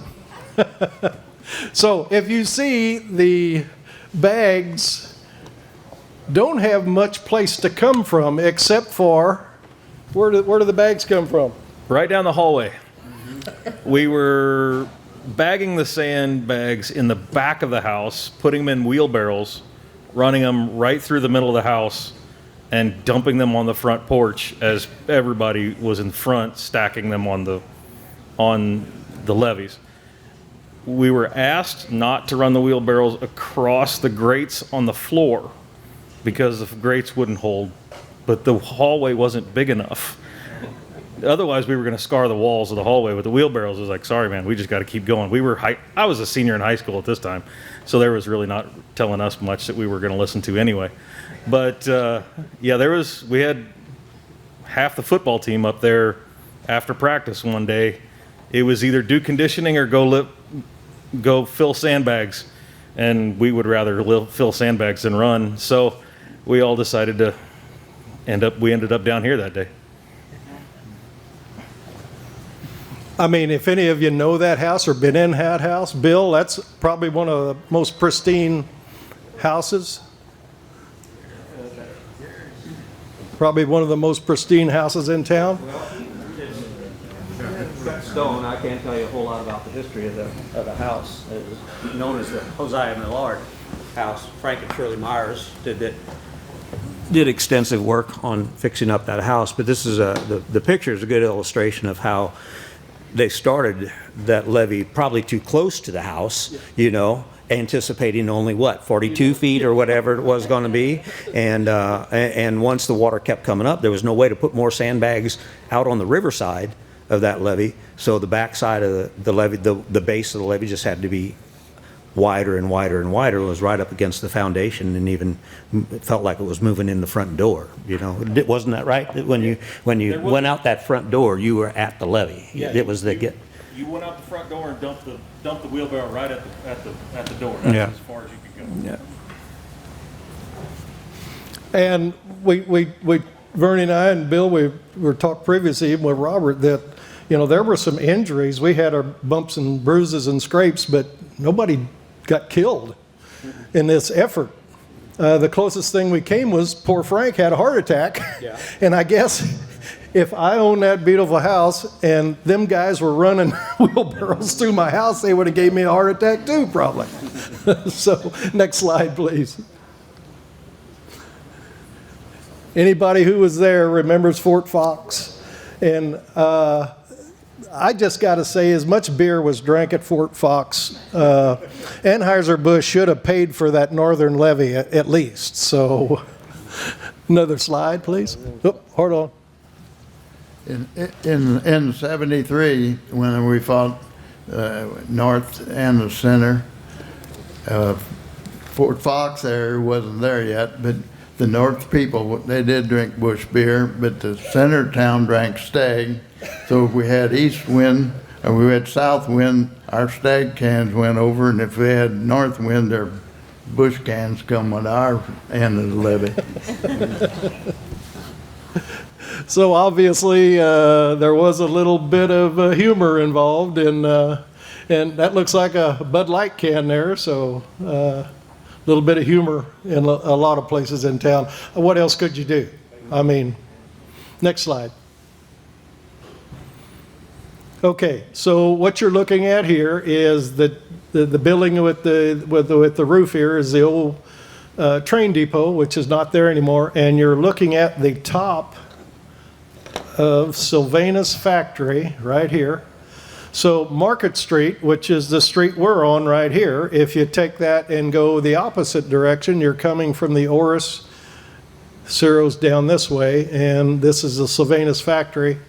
And again, we're talking about cooperation here with everybody. The power lines were right here, and Citizens Electric comes in and raises all of this stuff up to keep it out of our way.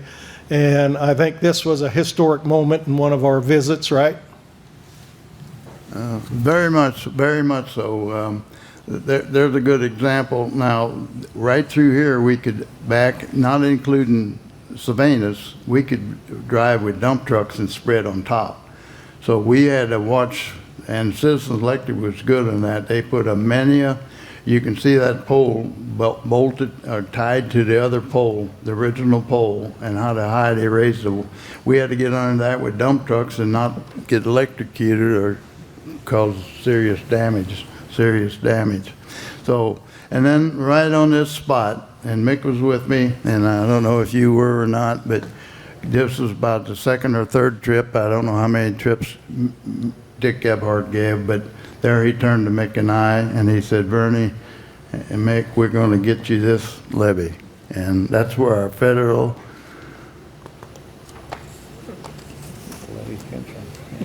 We got it. We got it.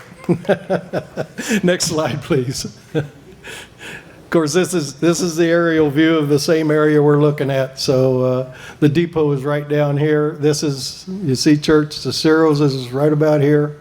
I mean, look how high that thing is. Go down there today and look at Sylvanus and look at the roof. Go get back a little bit, look at the roof and see how high that was.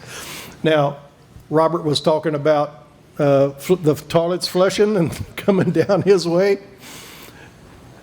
That's what these are here, is the sanitary sewer. You know, everybody knows what plumbers know is stuff runs downhill, right? Well, this is downhill.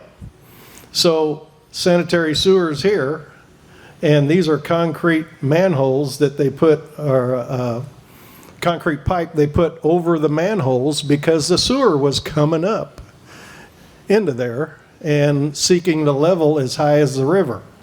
So we had to put concrete pipe around there to manage the sanitary sewer system in there so that everybody could work in this area safely. So another example of a Chris Foley pump, and that's a big one there. Next slide, please. Ish Share's house. This is South Gabourey and Third Street. That house probably got the most public exposure because it was accessible. It was accessible. One block from City Hall. Right. And so the news teams could walk right over there. And what they tried to do valiantly is try to sandbag around this part here. But you see this tarps here at one point in time. And obviously, Bill's got a good interview with Ish Share in his video. With Ish getting out of the basement just in time because this wall caved in and they lost the basement. They didn't lose the house. I don't think it got that high, but they did lose the basement. Next slide. You remember the South Main Street? We saw the side of this bridge. And Vernie, did you say the high water mark is about right here?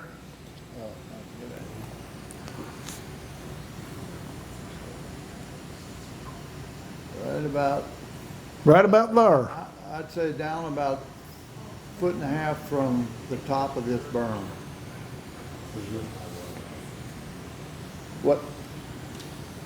Yeah. What that was, on the inside of there, the river got, the river had fallen apparently here. It was probably near the top of the sandbag because the railroads is rusty. Anyway, when it crested, on the inside of the berm there were some flanges. And on one of them flanges there was just a little grass or weed floated. And on that I put a benchmark. I put a mark, a high water mark. That mark in Tom Hilbert, a surveyor, with the later more modern GPS equipment, took that ribbon and he tied that in with the Corps of Engineers survey at Carlisle Lake. That, to me, seems hard to believe, but that's what GPS does. And I guess the bridge probably moved some since over the last 30 plus years. I'm sure the bridge has moved some, so it's probably not a totally accurate, but he had it tied back in after that flood with the mark in Carlisle Lake. Okay, next slide, please. Now we're looking at just the opposite angle. The Presbyterian church is over here to our left. Again, a little bit of humor. Everybody had to have at least some of that going on. And this is probably right at the crest because it's up on the bridge. There is a sign on the bridge that says 9-foot clearance, and I don't see it there. Is that under at this point? I think it is, isn't it? Okay. So anybody that goes down through there today, you can look at that trestle and say, oh crap, we would need a yellow submarine to be under that bridge today. So next slide. I looked at this thing and I thought, God dang, Bill Naeger takes a good photo. Is that not pretty with the reflection of the mill in the water? But you can go by here on 4th Street and look there and see the incinerator bin, and you can see how high the creek was at that point. Next slide. South 5th Street. This is the South Gabourey Creek now backing up. Another slide.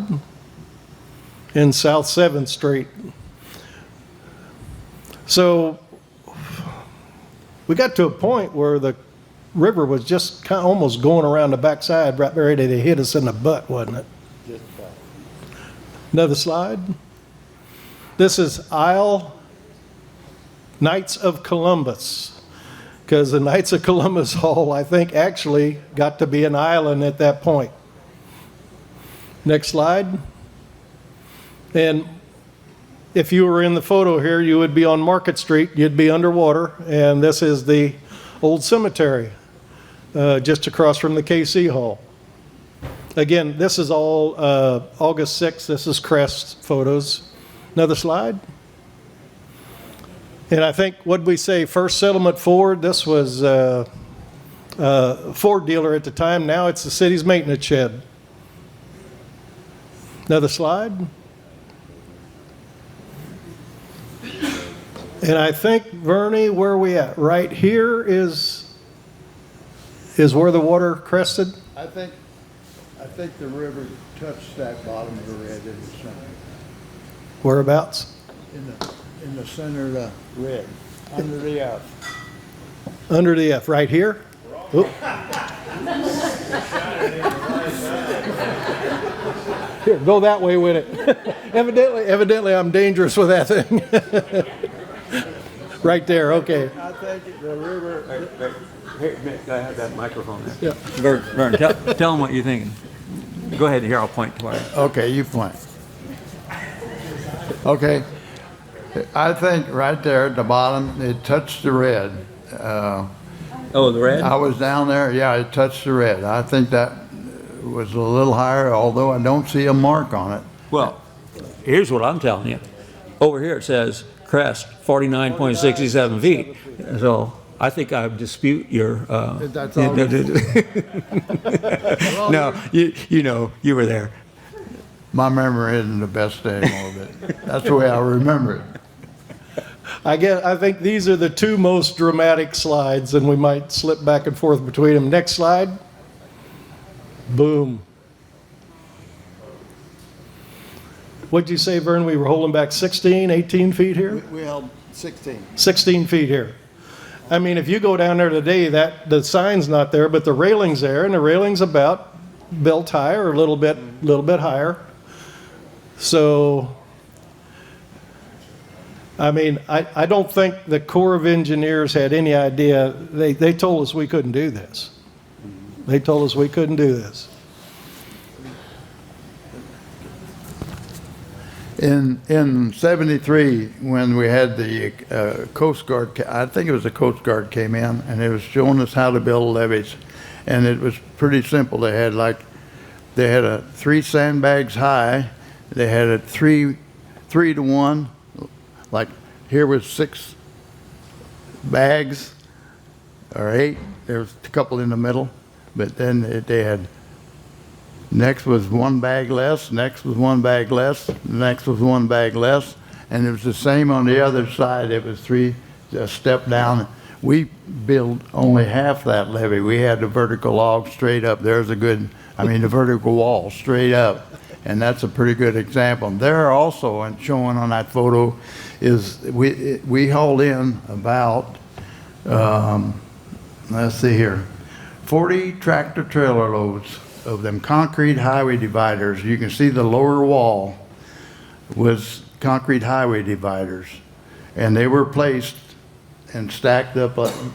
And they work good, but we went way higher than that. Yeah, right there, the bottom half. That's all them concrete highway dividers that you see on these interstate jobs. Are those markings on that pole? Did you put those there, that duct tape, to mark different levels? You see that? Yeah, 1, 2, 3, 4? yeah, that was different. We see that duct tape.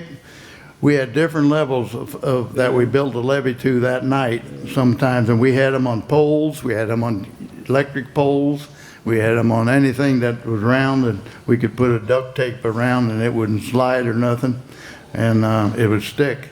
And that's how we built the levees too at that time. But there we went with concrete highway dividers. They were 3 feet and about 8 or 10 feet in length, or 12, I believe. We overloaded some low boys. I know the first trip we went, we didn't realize how heavy it was. We had 8 tires in the back, and 3 of them were blowed out on the way in by the time we got in there. But there was a little. Then I guess toward last we couldn't get. We ran Farmington out. We ran Bloomsdale out of them. There was a few out there. I think we hauled the first loads, but I believe most of them came from Farmington or out that way, and so that's a good example there. I wish we could see the backside of that levee. It would be dramatic as far as how much rock we pulled out of there. But so now keep in mind, go back one slide, Steph, please. So the water at that level, and next slide. Now the water's gone.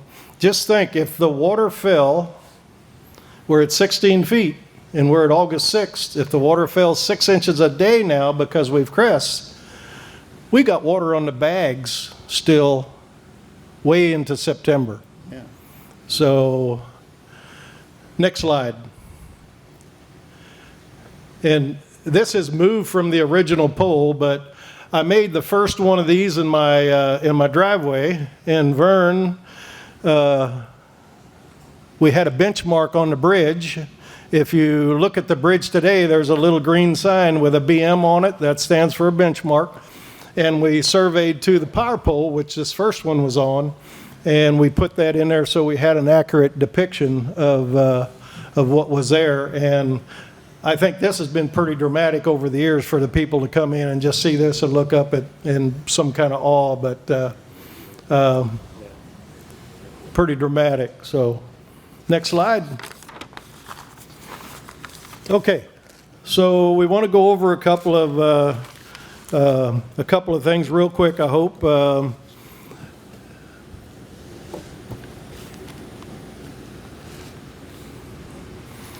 So just as and here again, I'm gonna miss somebody, some services and things of that nature. But I mean, we had everything from, the American Legion Hall, the Vets Hall, the Red Cross was part of this, Salvation Army, the Baptist Church, Elks Lodge, the hospital, what it could do. Because it was a county hospital, we were able to hook the hospital back up to county water and keep it going during this whole ordeal. But I mean, just the cooperation with all these people, the civilians, the guard, the city, police, sheriff, EMS, all those folks, Citizens Electric, just ended up to be, one horrendous operation. So, and just the countless thousands of people that came in every day to help fill sandbags. I mean, just by the tens of thousands. Vern wants to go over some statistics here of what kind of material we used. Okay, in St. Genevieve, we placed 1,100,000 sandbags in about a 40 day period about. We used 40 tractor trailer loads of concrete highway dividers that I just showed you on that other. We used them mainly at the street crossings.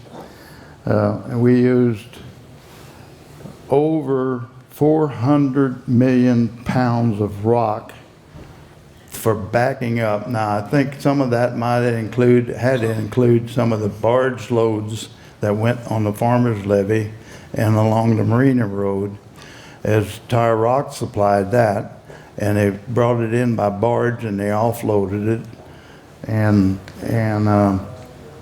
so 400 million pounds of rock was hauled on the levee. Okay, that's 16,000 truckloads. At one time, like when the levee broke down there on St. Mary's Road, we had 62 trucks hauling that day. there was about 18 or so military, and 11 of them was tandem trucks like you see on the highway today, and the rest were the regular military, the 5-ton trucks with dual wheels, tandem wheels in the back. They didn't quite haul as much. The beds were a little smaller, but they could go through water and mud and keep it going. And they did. And they did. And we used, thanks to Mississippi Lime, Mississippi Lime contributed 50 million pounds of screenings to put in sandbags. Now, That's a bunch and a half. no, well, I had the tons somewhere, but I don't know where I got it, but that's a lot of tons. That's 250,000 tons, 25,000 ton is what that is. And then we also had 64-inch pumps, 60 pumps ranging in diameter from 4-inch to 16-inch pumps. We had 60 of them in town. And we had the farmers we had at one time, I don't know if anybody got a photo of that, but right after the flood, there was a parking lot that was the bowling alley out there where the Ford dealer is today, and the pumps were sitting there. I didn't get a picture of that, but I thought maybe somebody here did. But the parking lot was full of them Chris Foley pumps and other pumps. Man hours cannot be counted. Tens of thousands of men, women, and children.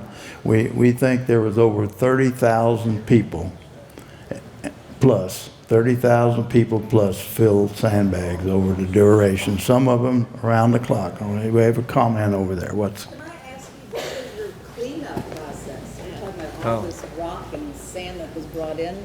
How long did it take to clean this up? The question was, the cleanup, how long did it take? A hell of a lot longer than it took to build it. About a year longer than it took to build it, because it was done in portions. The last piece is still down here. Where do you see that? The 2 poles on Main Street. If you look over, you'll see a clump of weeds and trees. That's the last remnant that never got removed, but it's going to be removed soon. And there's a story behind that. But anyway, but it was done. It's getting late, isn't it? Yeah, it was. There's a lot more stories. We just think of them as we go.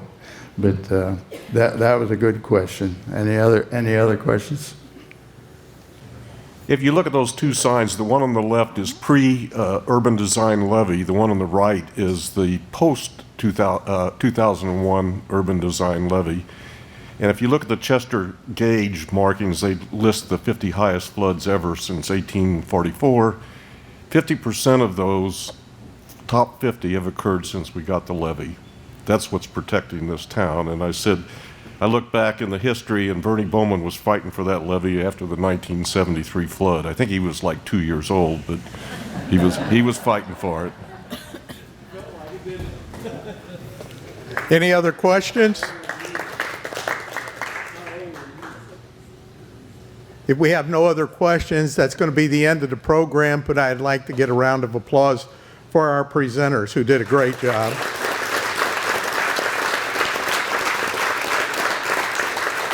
How about a round of applause for Bill Naeger and his photo work?